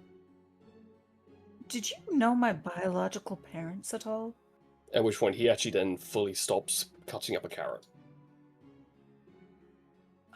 I'm sorry to ask, but I have heard of them.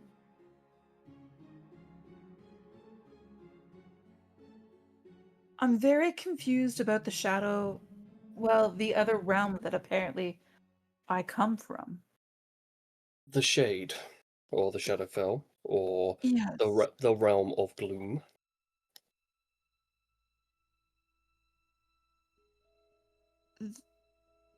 Is it? Are they there, or are they here, or are they, like everyone else I've almost ever known, dead? If I had to hazard a guess, they are probably still in that realm. Huh. It's interesting. But I'm not entirely sure why that would concern you. You've never known them. I don't, but I'm quite confused at how I ended up in the hands of humans now.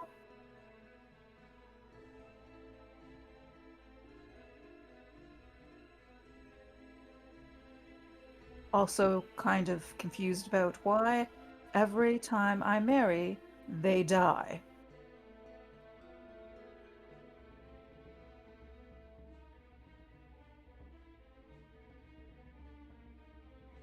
It's rather fascinating, isn't it?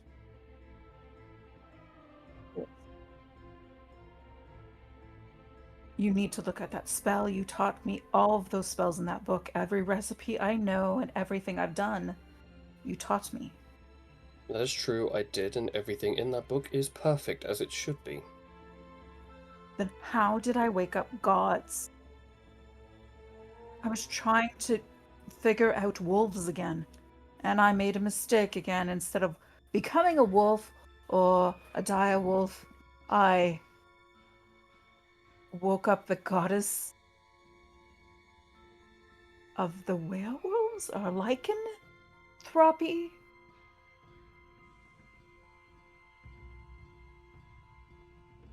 Then I guess there should be a joyous occasion, as the gods have not been around for some time.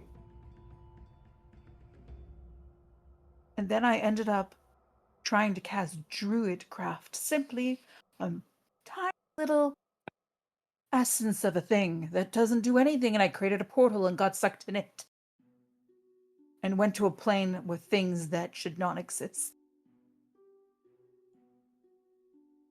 Oh, that sounds fascinatingly terrifying. Yes. Fascinating and terrifying are both the cases.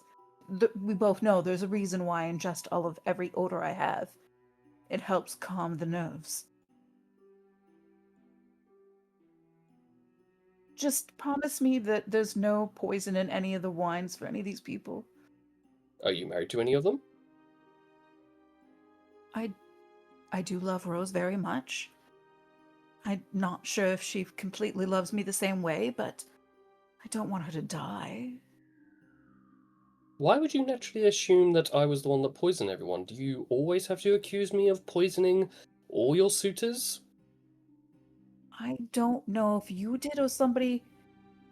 I'm sure you know who poisoned them, and I've never asked you because I don't care. I assumed. You seem to care quite a deal right now. Oh, yes, because I actually like the people I'm with right now. My sweet, be like the wind and go with the breeze. Whatever is to happen, may happen.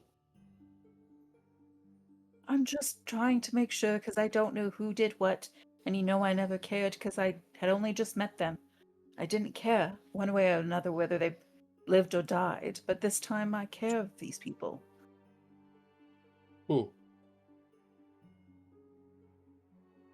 I would say this white wine then. He just places it on the side.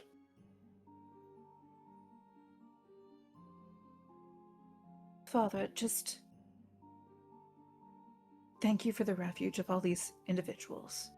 We've Well, been of course. through quite a lot, and there's probably stuff following us.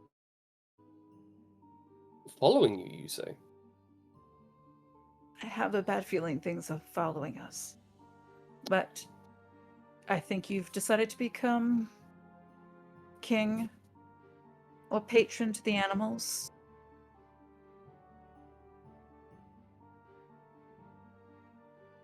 I think patron of the animals is your place. Patron? I am not a patron. I have been here for thousands and thousands of years. Why else would I not rule my subjects and be called a king, as that is my right?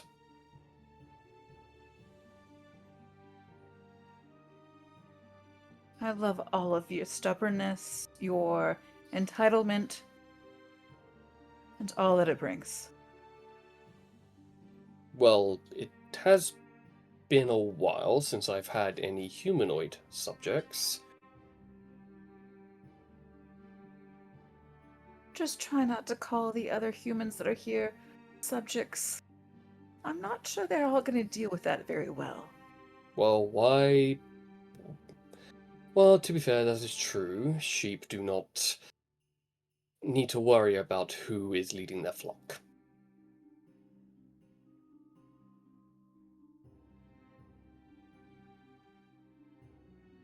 Anybody wonders why I choose to ingest things and stay more relaxed?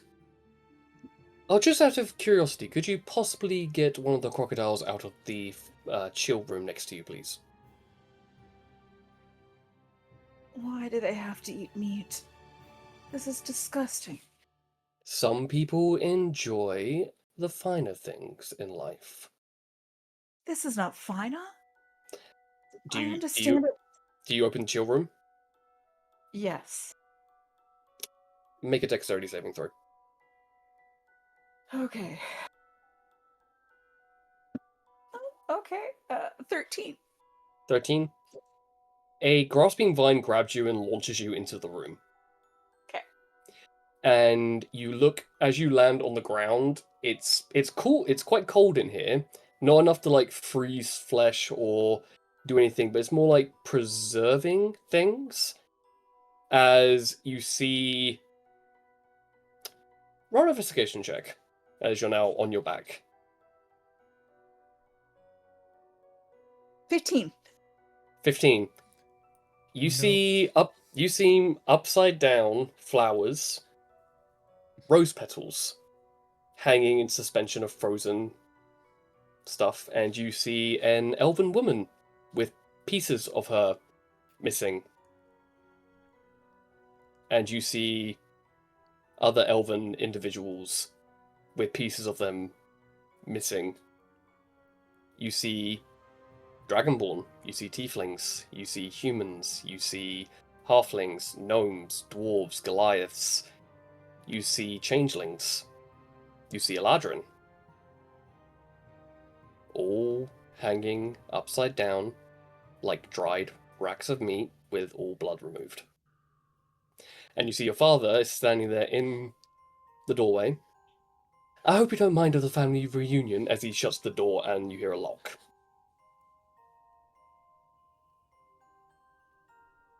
Why I never follow what he says to do. At which point you see your mother's head turn and look at you. It's not so bad here.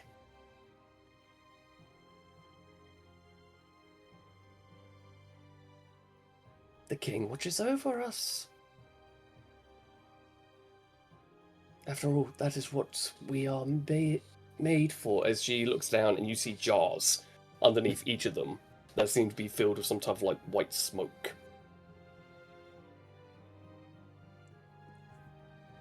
The fig is my father doing this time? Following on from that, as everyone's at the dining room table, and everyone's looking at the meat, and you see hunger in their eyes, you see Aldrich walk out. My guests, welcome. Don't worry, nothing here is too vegetarian. As he sits at the head of the table. Yes, James. In my experience as a hunter, Uh-huh. have I seen this type of meat before? You can roll a insight check, or an investigation, or survival. I would say my time as a hunter and the fact that my father was a butcher. Yeah, okay, I would say survival then. Yes, Daisy, because you also raised your hand. Kitten here. Kitten is nowhere to be seen. So that would be me. Where's Kit? She is doing her due diligence as my daughter to mourn her mother. She'll be joining us shortly, though. I should go see if she's okay. There's no need. There is need. She's my best friend. Well, I can understand that, but she'll be here shortly, so just save her a chair. Can I make an insight check on Yes, that? Because that is Yes, you may. not good. I got a Why am I 15 on bad? that survival. 15? It looks like a very well cut, like a very nice cut of what looks like chicken. With plenty of herbs and spices and all sorts on it. As a vampire and vampire, does any of this meat feel different, or? You can roll a survival check with advantage. Motherfucker, I grew up with a butcher hunting animals. Looks Yep, like chicken. Well, the thing is, on that roll, something about it seems a little off, but you can't tell what it is. It looks like chicken. It looks like chicken adjacent. Yeah, chicken adjacent. Like, you see, it's almost like a substitute. To be fair, most lizards kind of look like chicken if you don't look at it too closely. Yeah. Also, Yaya, can you roll me a stealth check for Idris? You get a +4, and then roll me a perception check, which is a +5. And this is for Idris, your pseudo dragon. I I almost rolled a natural 20. Mm-hmm. But I think most people know the kind of number that is right next to it that makes you look like fuck. A 2? Yeah. Yeah. So that's a grand total of 7. Okay. My survival check was a 23. Okay. What was the first one for Idris? Stealth. So it's a +4. So that's a 17. 17. Okay. And now roll perception check, which is a +5. That's a 21. 21. Okay. We'll start with your survival. With that 23, as you look down at it, a different style of hunger rears up in your stomach. More of the hunger for humanoid blood, rather than hunger for the meat in front of you. And that's like wafts of smell that you're getting off the meat. And upon looking around, you then come to the conclusion that you haven't seen a single chicken in this entire tree. It also occurs to you that there are no cows or sheep in this entire tree. It's mainly predatory animals. Or giant elk. Now, you can imagine venison might be on the menu, but you don't see anything that would resemble venison. And upon closer inspection, James, you don't see any venison or cuts on the grain that would resemble beef. And you and Yaya both lock eyes and sort of gather that this is not normal meat. I was like, Now, as I'm doing this, I'm remembering Mason mentioning how there weren't any people here. It was just animals. yep. And that's like hitting my memory as we're making this realization. Mm-hmm. And you see Mason is leaning back a little bit, and you see ice beginning to appear in his hand, like he's gathering that as well. As I stare at James, Mm-hmm. I just let my fangs appear just below my upper lip, Okay. and then I just lick one of my fangs, with my tongue Mm. as I'm staring deep straight into James's eyes. Yeah, so you gather there is a type of vampiric hunger coming from Yaya more than... her fangs don't descend unless there's humanoid blood. So it's informing you that this isn't normal meat. Yep. Addition... Yeah. If there's something Yep. I'm going to do a whole statement thing, but if there's anything else to finish up that first. Yep. Idris contacts you, Yaya. You're not gonna believe who I found in the chill room. As Kitty, you look up and you see Idris is clambering down one of the branches and looks at you, blinking, as he's clambered his way using a stealth check through all the roots of the tree. Interesting. Idris, darling, dear, would you mind opening up that door? He telepathically communicates to you. Door? Yeah. Okay. Kitty's in a chill room and there's a bunch of corpses hanging from upside down. Anyway, that's what you get. That's what you get back, Yaya. However, for you specifically, Daisy, you believe what he's saying that Kitty will be here shortly. And James, you're making a statement. Yeah. Before we eat this wonderful meal, it's a bit of a ritual to thank the animal for giving its life to feed you. Do you happen to have where is that animal, or where are the remains of the animal? Oh, they're in front of you. No, but the rest of it. Oh, I gave them to the pack animals beneath. Pack animals beneath, huh? Mm-hmm. Are the pack animals okay, so that's way down there. The bears, the giant elks, the wolves, and all manner of other predator-based animals. Are they already in the room? No. Okay, that's all. Okay. Huh. And what kind of meat did you say this was? Chicken. Uh-huh. And where... And Pray tell. you see him actually cutting up like a chunk of this meat and is just eating it like nonchalantly.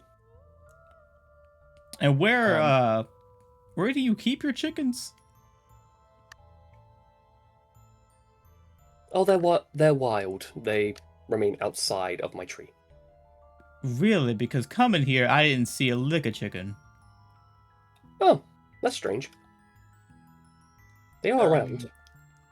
Yai is going to sort of say to him, in Infernal, Mhm. this is the most delicious chicken I've tasted. You must give me the recipe.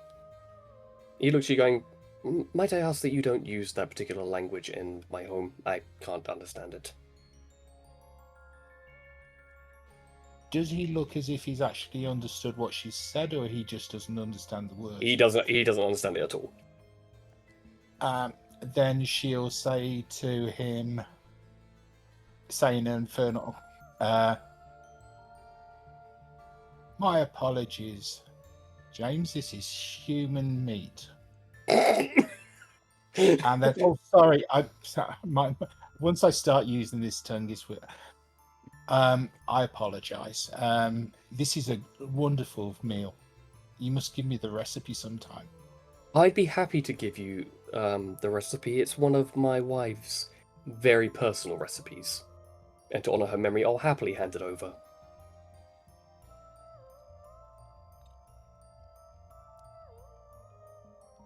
Just out of my own curiosity, what kind of chicken is this specifically? I believe that would you count as a wing. This is not a wing. Well, we do have dire chickens. So it's part of a wing. Oh, my my mistake. The chicken's on that side of the table, you're on the left side of the table. That would be eagle. Eagle. Yes. Uh-huh. And this is eagle wing. Yes, and at which point you see Argos is there, and he's actually like reaching down. He's got his greatsword with him. He did not leave, and he's just sort of gauging between you and Yaya. Yeah. Essentially, I'm just going like. Quick question. I'm noticing that my friends, so to speak, are having weird reactions to what, in my eyes, is just a very hospitable meal. Is that kind of where we're at? You can roll an insight check with advantage now. Because that's gonna go great. 2 16s, so that is 21. 21. Everything about this has caused your stomach to churn slightly, like all the hairs on the back of your neck is standing up, and you're feeling like you're sitting in a dining room of pit vipers right now. Like everything about this is screaming danger. And as you look down at the meat that's on your plate, you never specified if you're a meat eater or a vegetarian, but it's on your plate. And something about it, as you look at it, you see what looks like a finger knuckle embedded inside the meat. It's at this point, Kitty, that Idris has actually used his poison stinger to unhook the door from the outside, so you're now free to leave. At which point, your mother goes, "He takes good care of us. Why don't you stay? Be part of the family again." No. But Well, this tells me at least we want you to stay. Stay. As all of them say that at the exact same time. I will cast. Mm-hmm.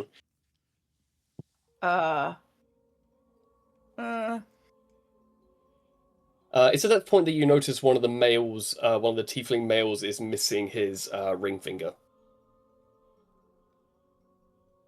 I cast Moonbeam. Okay.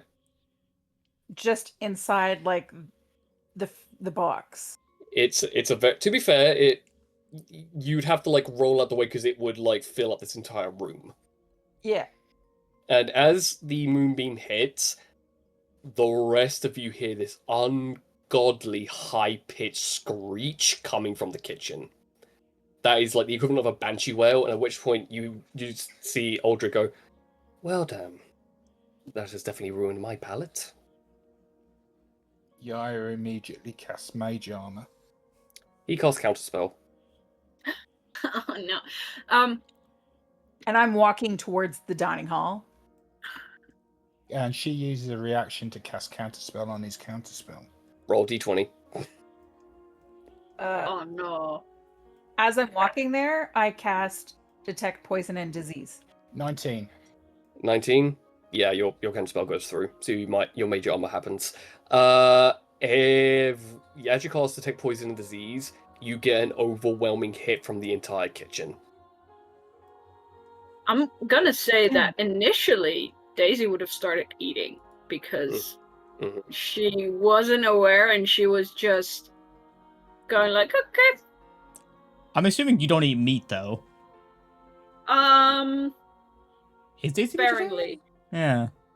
Yeah, no, but I'll say she's like, she doesn't generally eat meat as in like every day all the time, but she eats meat like when she and James would have gone out hunting and they would have caught something, she would have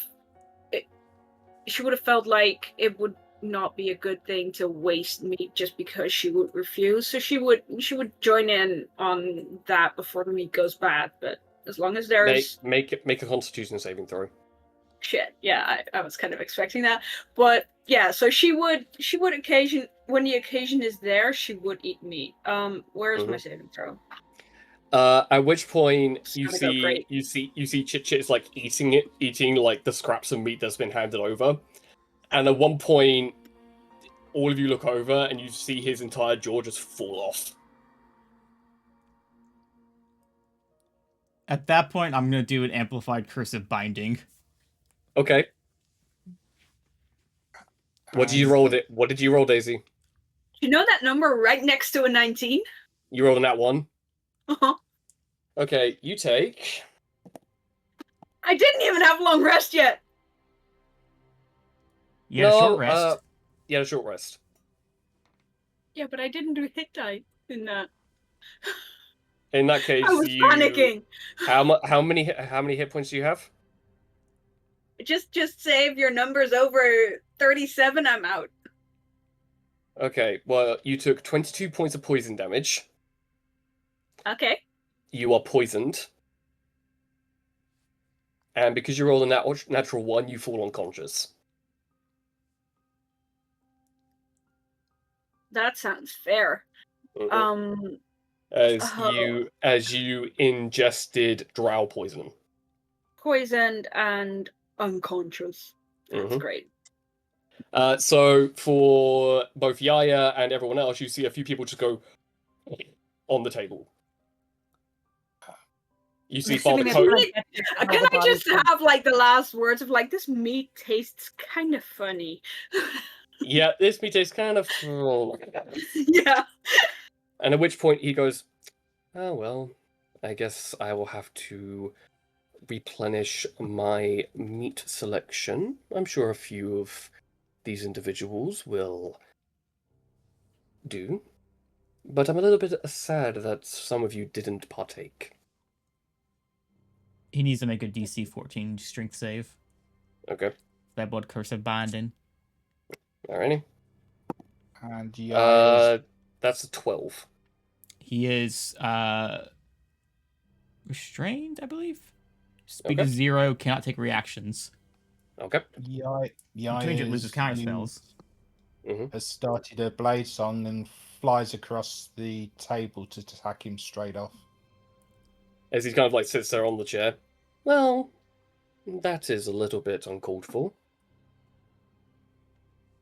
And Kitty, this is when you enter the dining room. As you see several people unconscious on the table. Father, we had a chant about you not killing anyone here. It's not my fault that they don't have strong enough resolve to remain here. Oh, and I appear to be stabbed. Go ahead and make your attack rolls. Oh dear, I appear to be stabbed. He's like an arch druid. He's got 5 million hit points. Not really. He has a lot, but not many.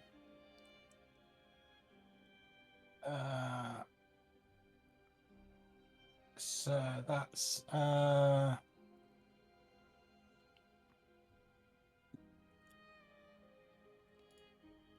thing.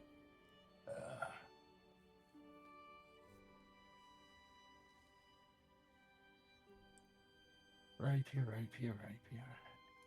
So she's going to use the booming blade one that's the one that if he moves he takes. Okay. Just in case he breaks out. Just in case he breaks out of the restraint. All right. Yeah. Oh, he's restrained. I get advantage on this. Yeah. Okay, so that's can't even find. Also, Kitty, you notice that Daisy is also now unconscious, as well. I walk as all this is happening. I'm like, oh, this is just normal. Kitty's like, oh, just another Tuesday. a normal dinner party with my father. Father, like, please. I walk towards Daisy, and I try a new spell. Okay. And cast Cure Wounds. Okay, so you roll your d8 and add your wisdom modifier to it. 27 to hit. 27 does hit. She's going to activate 3 points out of her rapier. Mm-hmm.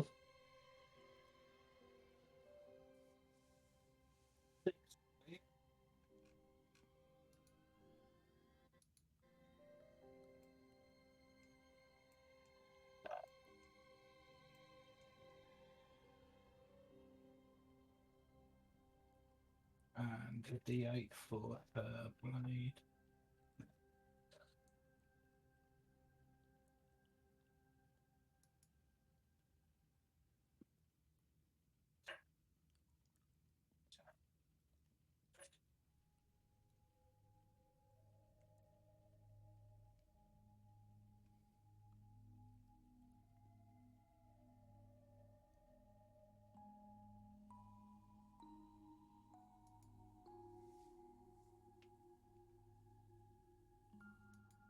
That's going to be a total of 35 damage. Ready? And then she's going to... How much damage again? 35. Okay, thank you. She's going to stab him again. Alrighty. Does the healing do anything other than hit points for me? Well, it depends. How much do you heal? 6. 6? Yeah, you're now awake. Like, still poisoned? It's still poisoned. That's 22. 22 does hit. She's going to launch another 3 points rapier at him. Okay. She's all.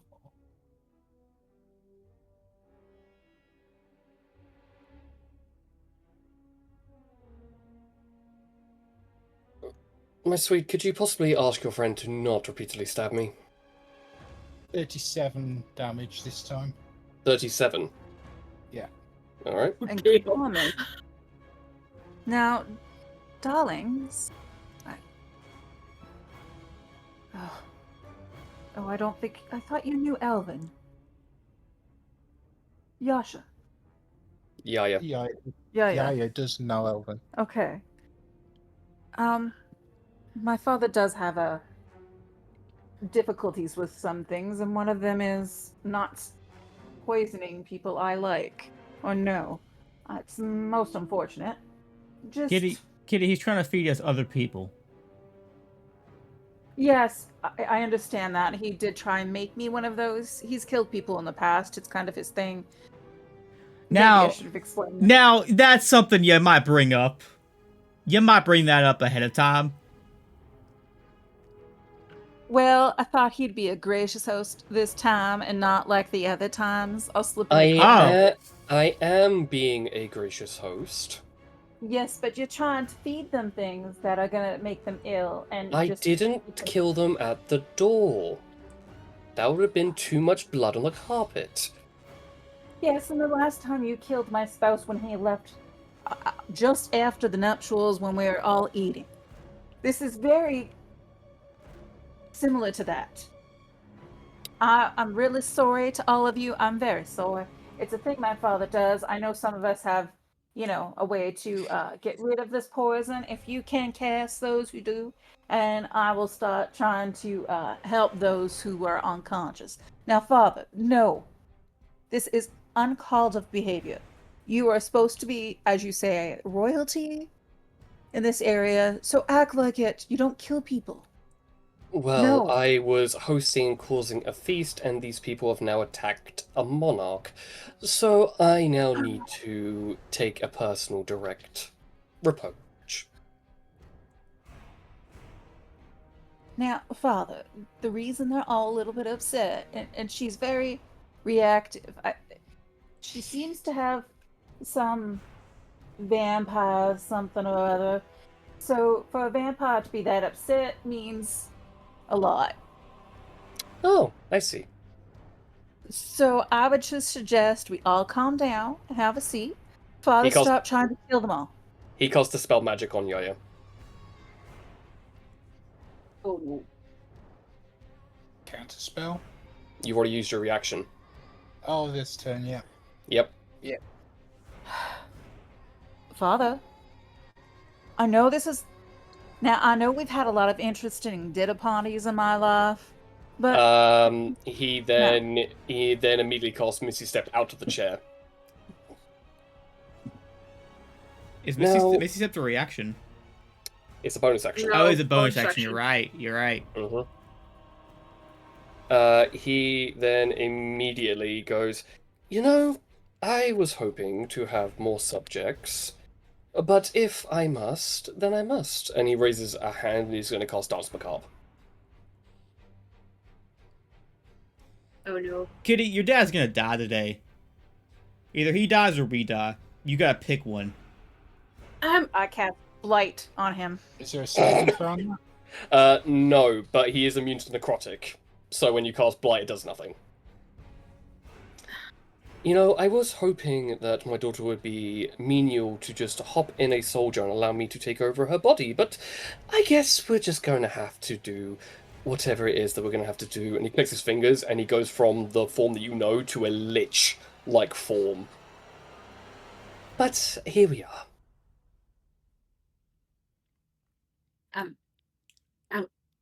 I'm having a very bad 24 hours. Well, Now, this was can we all please just sit back on the tables and enjoy a meal? No. No, this- No, oh, that is a shame.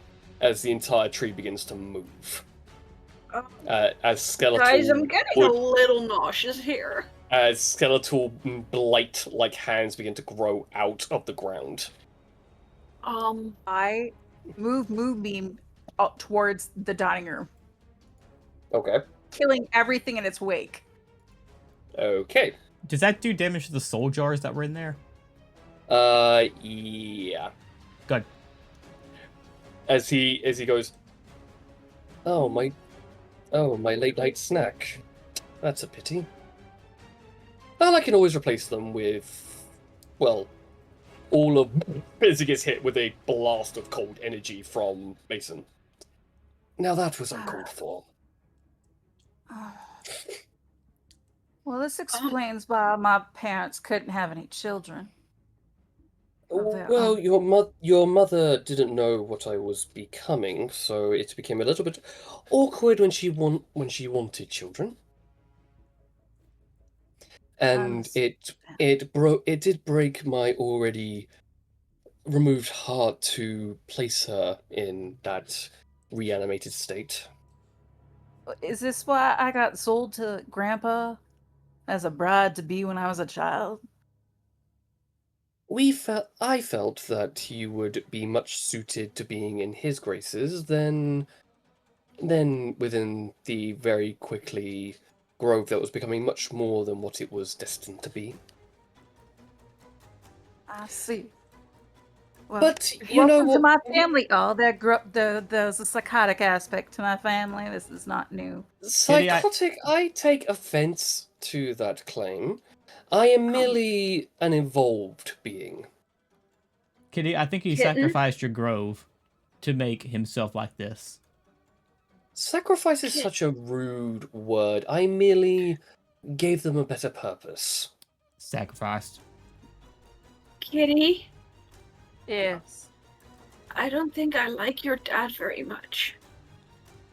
It's quite understandable. I mean, I did But- tell you I was sure he killed my last husband.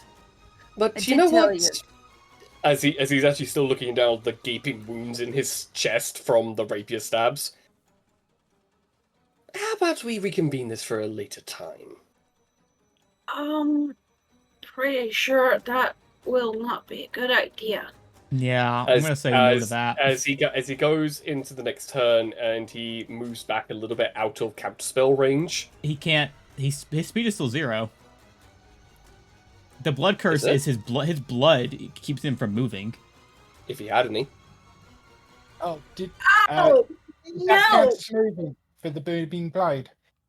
Booming Yeah, to blade. be fair, yeah, he will take the damage. He's still gonna move out of any counterspell ranges though. That's 12 damage from the booming blade. Okay. As an mini explosion goes off in his chest, and you see, to your horror, James, dust comes out instead of blood. Quick thing. As I kind of wake up, I know that I've got disadvantage technically because I'm still kind of poisoned, but I can still wild shape and all that sort of shit because that came back on my short rest. I'm Continue. gonna wait. What? Creatures that do not have blood are immune to blood curses unless you have amplified the curse. You amplified the curse. I did amplify Yeah. it. So Yeah, he tries to move back. He tries to move back, and he looks down and sees like these tethers that have attached to the dust of his legs, and just goes, "Well, that is a pity. You are, without a doubt, a very annoying mortal." Thank you. Thank you very much. So the only thing I have left is a second level spell slot because I don't get spell slots back on short rest. So I'm gonna do a flaming sphere. Okay. And that's gonna be Not in my right wooden underneath him. home. Not in And- my wooden home. Then I am going to go tiger. Okay.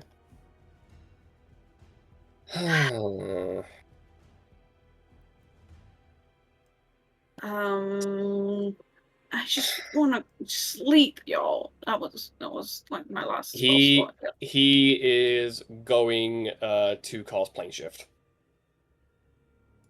Bitch. Anyone got a counter spell that they haven't used yet? No. I was just going to ask, Unless- is this still on the same turn? He's using a legendary action to cast a spell. Okay. Fuck. And he casts plane shift, and he goes, "Till we meet again, my sweet." What plane does he go to? Oh, that's right. You can tell. Yeah. He So travels one to thing his I own can do well. Yeah, he travels to his own demiplane. Oh. Interesting. Mm-hmm. Okay. And you get a strong necrotic aura coming from it to the point that he stops when he's inside there. As the blood curse wears off, and he turns and he looks directly at you as you're looking through the portal. Now that is an interesting little trick. You can't I'm escape sure- death forever, bitch. Who said I was going to escape death? Death is no longer a thing when the god of death is asleep. Just you wait. True, that one is still asleep. Sorry to say. But I'll happily replace your soul with my own at some point. As the portal closes. Kitty, you might have mentioned your dad was a serial killer. Well, to be fair, he didn't used to be quite a serial killer. I just thought he was someone who's had occasionally to kill people. It's at this point as everyone starts to wake up groggy with like black goo coming out of their mouths as the poison is like subsiding a little bit. As Mason looks down and goes, "Oh my nine hells!" What's going on with the And tree? no, he doesn't say anything. He's gone pale. Ah, As every single animal has dropped dead and is rapidly decomposing. Oh, that stinks. Do you really have to confront me with even the thought of that stench? Yes. Yaya's just going to yell, "Everybody that's awake, get everybody else who's not awake out of here." Then, yeah, to be fair, Mason is like using like animate objects to like get people up off their chairs, and chairs are like crumbling themselves down the stairs. And Yaya's going to quickly look at, tell Idris to go find the kitchen and see how much alcohol is in there. I hate to break it to you, but none of this is alcohol. Is any of it flammable? No. All of it is liquidated bone with a bit of vinegar inside. She's going to yell at Mason. How much alcohol have we got in the wagons? You're not going to need alcohol. As he starts casting grease on a few items that are the most flammable. And I've got a flaming sphere up, and I'm still concentrating on it. So Yeah, so that alone. I'm just gonna roll that through slowly. As Mason looks at you, Kitty, I think your father died the minute his grove died. I think that is what's exactly happened. I mean, well. And at which point you will hear the "My Catherine" as you see a desecrated corpse limping itself after being burnt relentlessly by a moonbeam, walking into the front thing, just shambling with like an arm missing and ash sort of like dripping from the cheeks. I didn't realize we had guests. They should come and shake my hand. Don't shake her hand. She was in a... yeah, no shit. Please. Yeah, you also see chunks of her missing. Yeah. Like cut out in the exact same format as the meat on the table. So that's where my thigh went. How fascinating, as she's limping down the stairs. But I need someone to take my hand and help me down the stairs. I'm just gonna fire an arrow at her. As you fire an arrow, it stops midway. I'm just standing there as a defense tiger. As you see another undead Eladrin, another undead Tiefling, undead Goliath, and to your horror, Daisy, you see an undead Dragonborn. With his eyeball missing and part of his jaw ripped out. You just see like that tiger head and tilt. As she speaks, they're all speaking. We've waited for you a long time, and our grove has grown since you came here. Are you so quick to leave? As she turns towards the flaming sphere and uses transmutate spell to usurp the flaming sphere and turn it into an ice ball as it drops to the ground. Oh, that's not fair. Come with me, my daughter, and we will go to your father. I cast Chill Touch. It does nothing. She's immune to necrotic. Oh, It has been so long, as she starts levitating, since we've had guests, as a spectral hand appears where the other one used to be. I'm just kind of grabbing Kitty by the skirt or whatever I can grab without biting her physically, and start dragging her back. Yes. Do not. Yaya is just standing between Mhm. everybody else and that, and as she's doing that, she's casting Everyone else and that. major armor Okay. again, Okay. and then she's just gonna, as everybody else comes out, leaves, she's gonna back as taking the part of the rear guard. You know that there is a castle where we all don't feel pain anymore, where hundreds of thousands of us like us exist. And you can only go there if you come with me, my daughter. As she's slowly floating forward, and the wood beneath her is starting to rot and wither away. I upcast Moonbeam, Mm-hmm. and I do another one because the other one's already gone, and I cast it on her to stop, and it stays like as a shield as we move. She hisses and backs away, and looks at it, going, "The light of the sun is a lie. It's been a lie since the gods went away. They turned me into this when the god was killed. Were you aware of that?" As she starts forcing herself to float through the moonbeam. They Yaya's tricked us, they fooled us, and I, for one, hate them! As she starts absorbing the moonbeam. Can I let go of Kitty at that point in time and just launch at that person's form and try to just kind of rip the head off?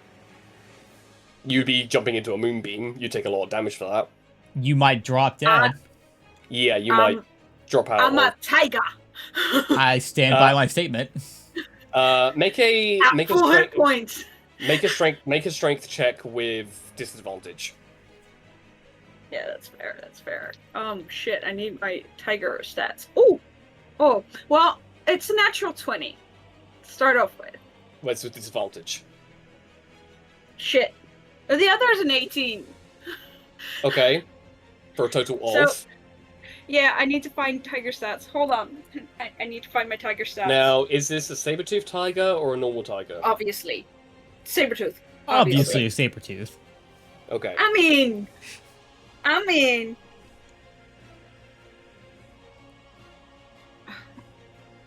Hold on. I can do that here. I can do that. I can do it. You have a +4, so it's 22. Yeah, great. That fails. Uh-oh. As you get stopped in midair by telekinesis. Oh, no. What an That is a strong one. What an interesting creature. Away with you, as she sends you out the window. We're pretty high up in a tree, right? Yep. Incredibly high up. You might want to wild shape into something that can glide. Um, Or use your claws to drag into the tree to like slow your descent. Yeah. Here's the thing.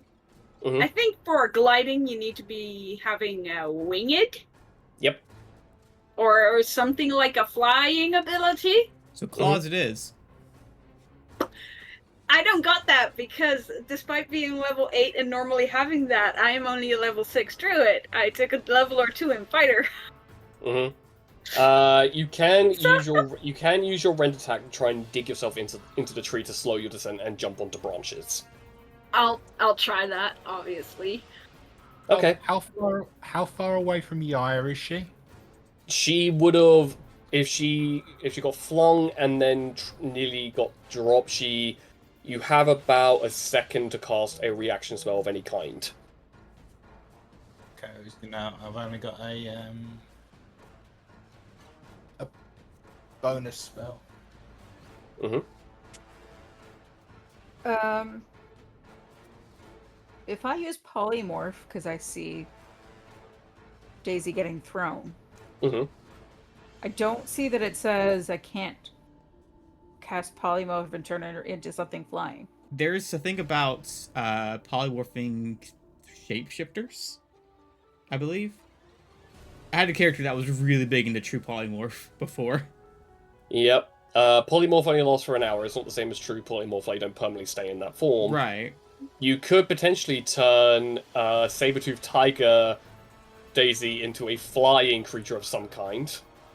Yeah, I turn her into as close as I can get to our new friend here, the elf with wings. So tiefling with wings.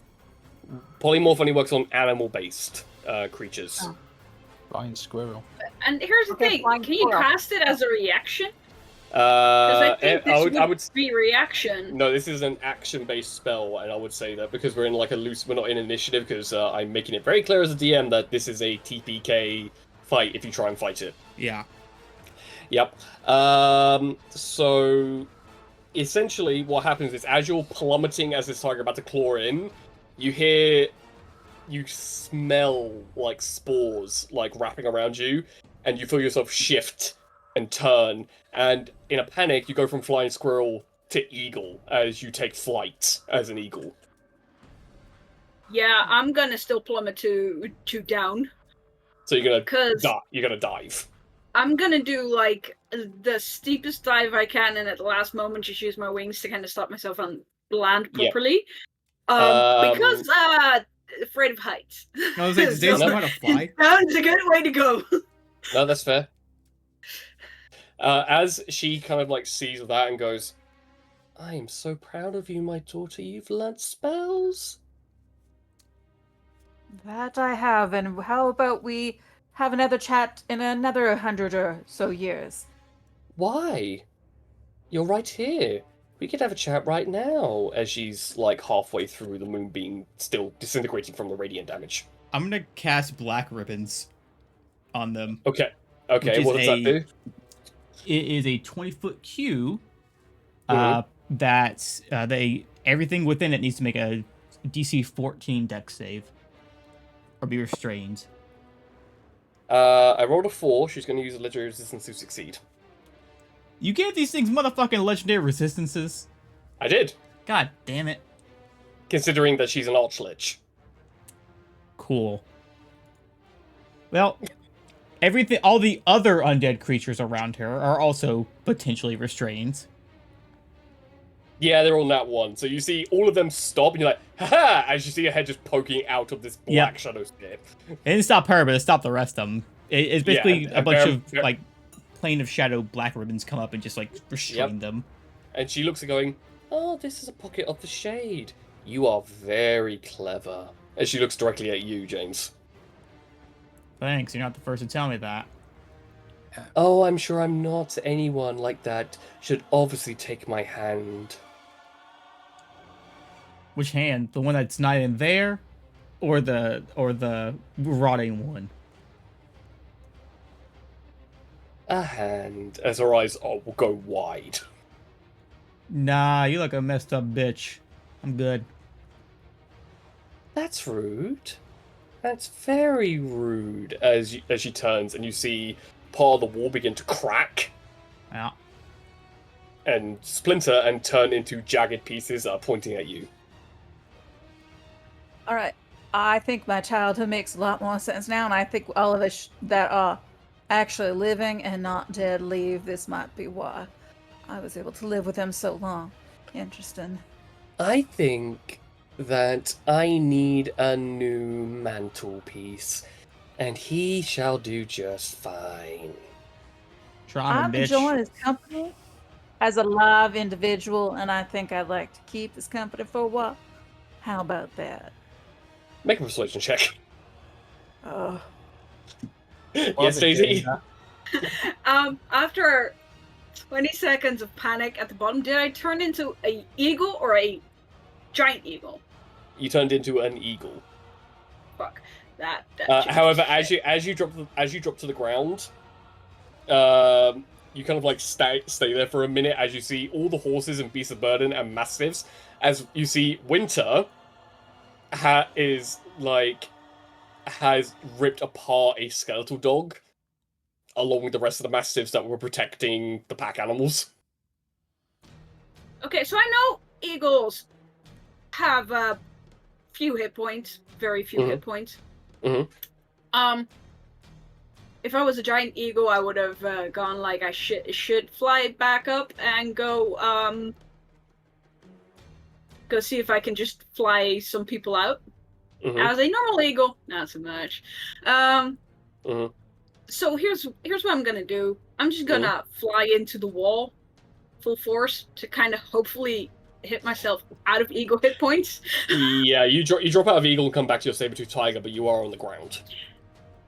Great. At which point, Winter looks at you, knowing who you are, and just kind of like pulls the entire like spinal cord out of this skeletal dog.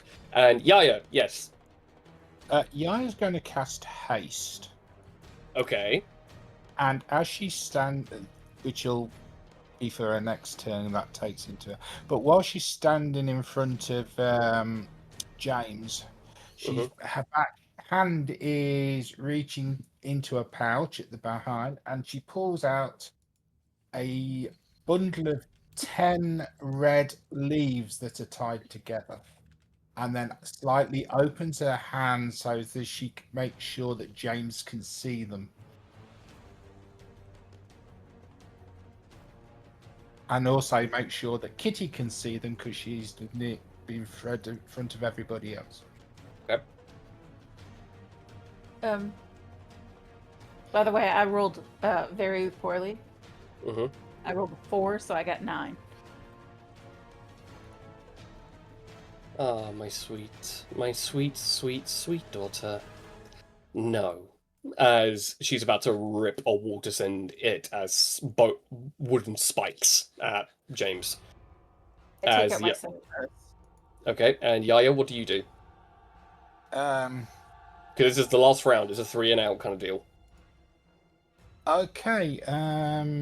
She's gonna look behind her to see if the other two know that something bad's about to happen. Mm-hmm.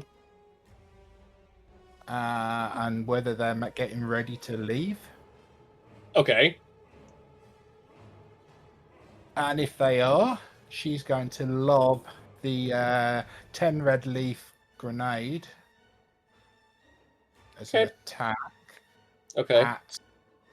At the at mummy.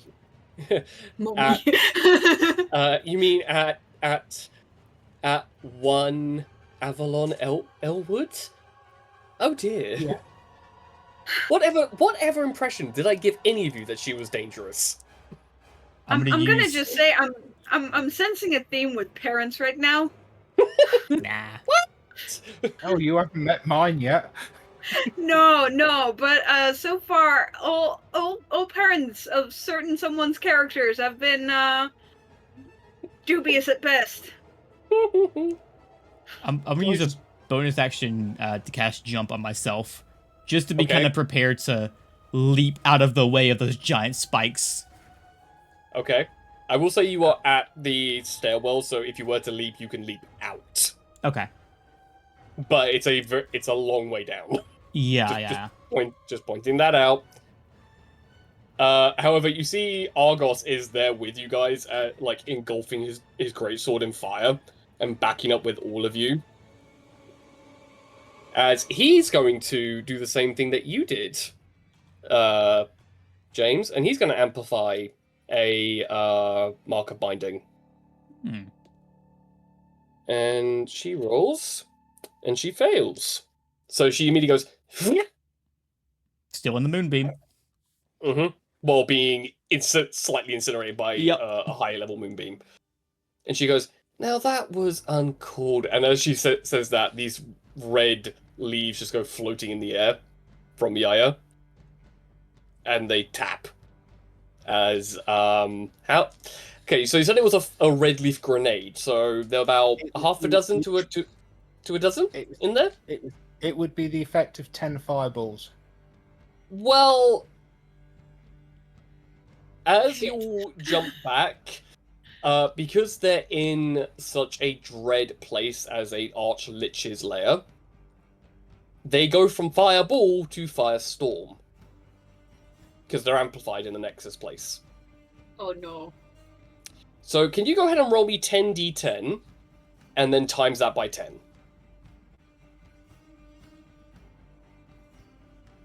Yeah. And Can I they can't dodge any of it. There's no saving throws they can make with being restrained. Nope. And all the others are restrained behind them. Mm-hmm. Now, I'm going to need Kitty, I'm going to need James, and once Yaya is done rolling this mini nuke, I need Yaya to roll a dex save. As for you, Daisy, what is it that you're planning on doing? I was actually... Okay, so back in tiger form, how high up was that room? Like, how many rounds of climbing would that take? Too many. Even with you sprinting, that's nearly 900 feet high. Yeah, no.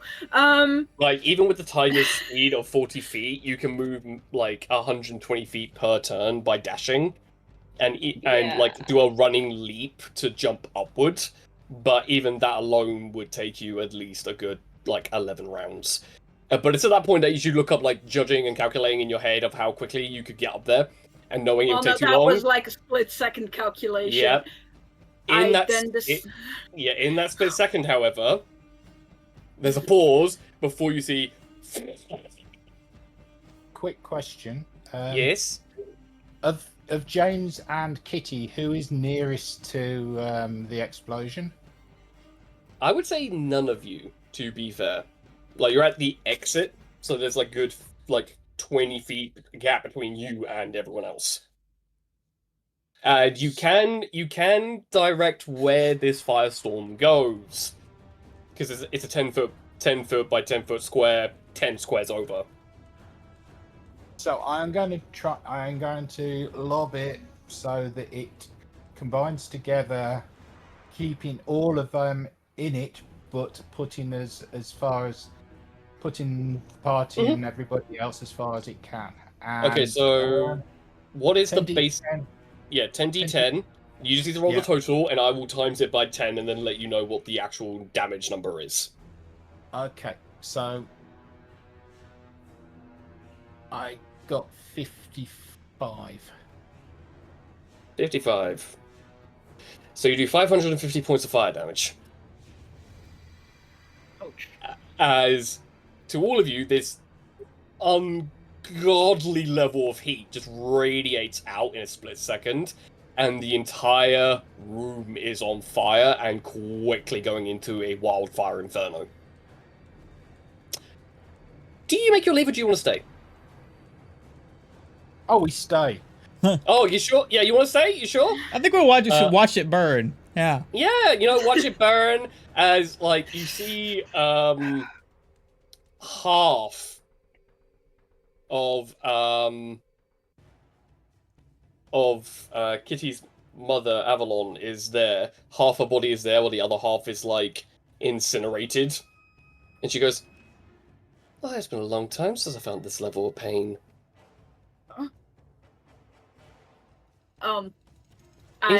Even I must admit, it's very fascinating. At that point in time, probably to the distress of everyone there that knows that I am usually saber-toothed tiger these days,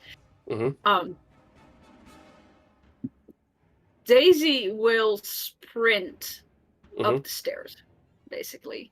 Okay, as a saber-toothed tiger, you're literally like...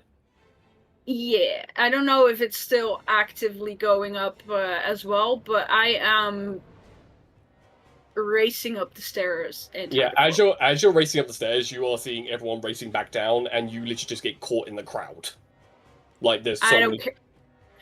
I'll growl and make myself look dangerous for everyone fleeing, and I can literally just tear through it if I have to, because there's... I would say you jump up and you are starting to climb up the pillar of the stairwell. At this point, however, you get like 3/4 of the way up, huffing and puffing, and you're seeing your friends running down.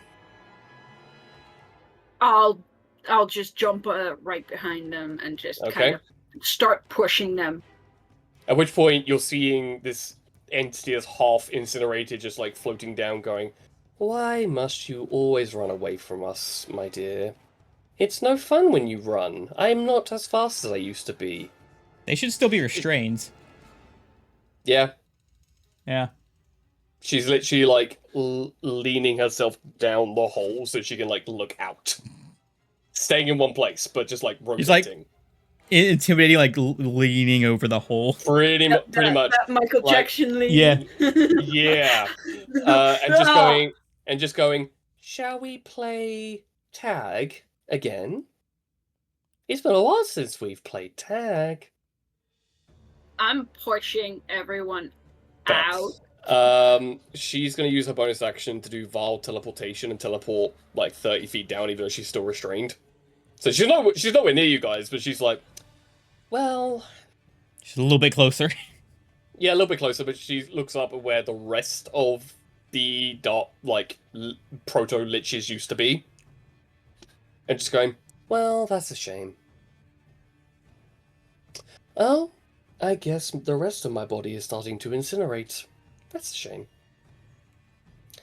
Oh, don't worry, my dear. We shall catch up soon. Me and your father has such sights to show you since you were last here. And we really look forward to it. As she just turns to dust. Bear in mind, she had 272 damage, and even by resisting it, she still took 275 points of damage. I don't like And it. yet she managed to stay for that long while incinerating. Not cool. As I'm pushing everyone out, I'm just looking. Like, I'm large. Yes. Is anyone looking hurt? I don't think so, to be honest. There might be people that are still kind of groggy from the poison. Yeah, but they're now down. Yeah. They started running way before we did. Yep. Now, Kitty, running down the stairs, what is going through your mind? My childhood makes a lot of sense now. And they're insistent on me speaking Elven. Makes even more because I don't think they really enjoyed this accent very much. Mm-hmm.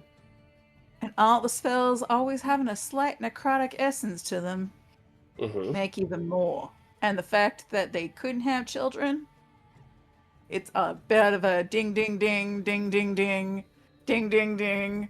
I was a child at 16, sold to liches to be their child, like a wife, like a child bride. Ding ding ding.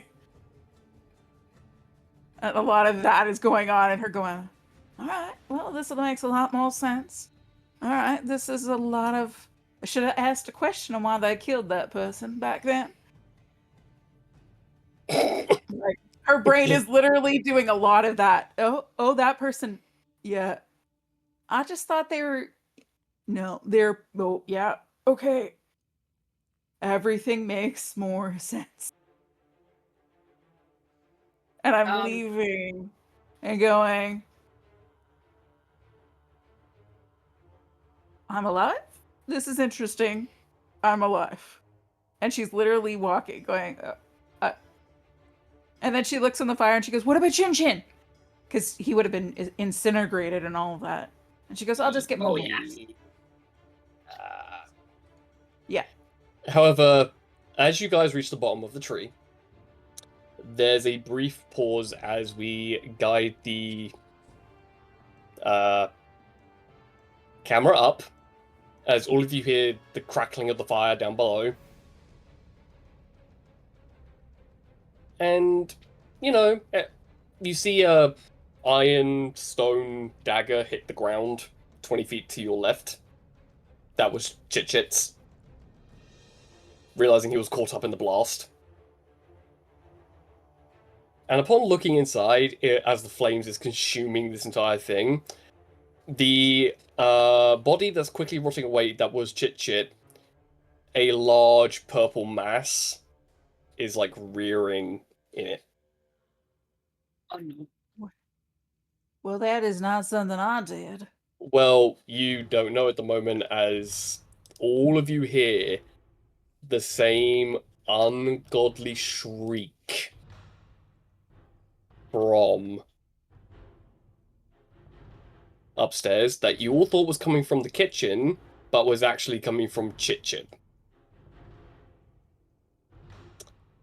And it's the same screech that a few of you heard when you all were in the Far Realm. The things that were beneath the ground.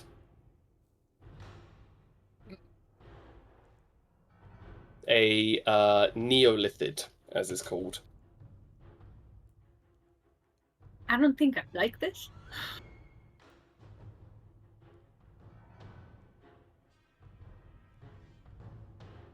Bear with me 1 second.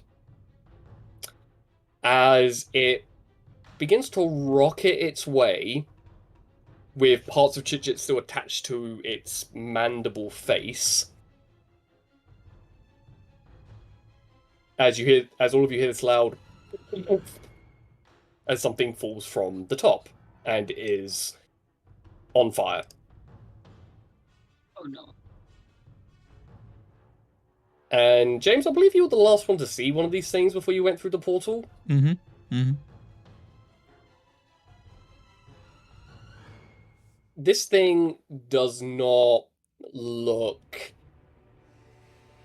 at all like you want to tangle with it. No. Where the hell did this thing come from?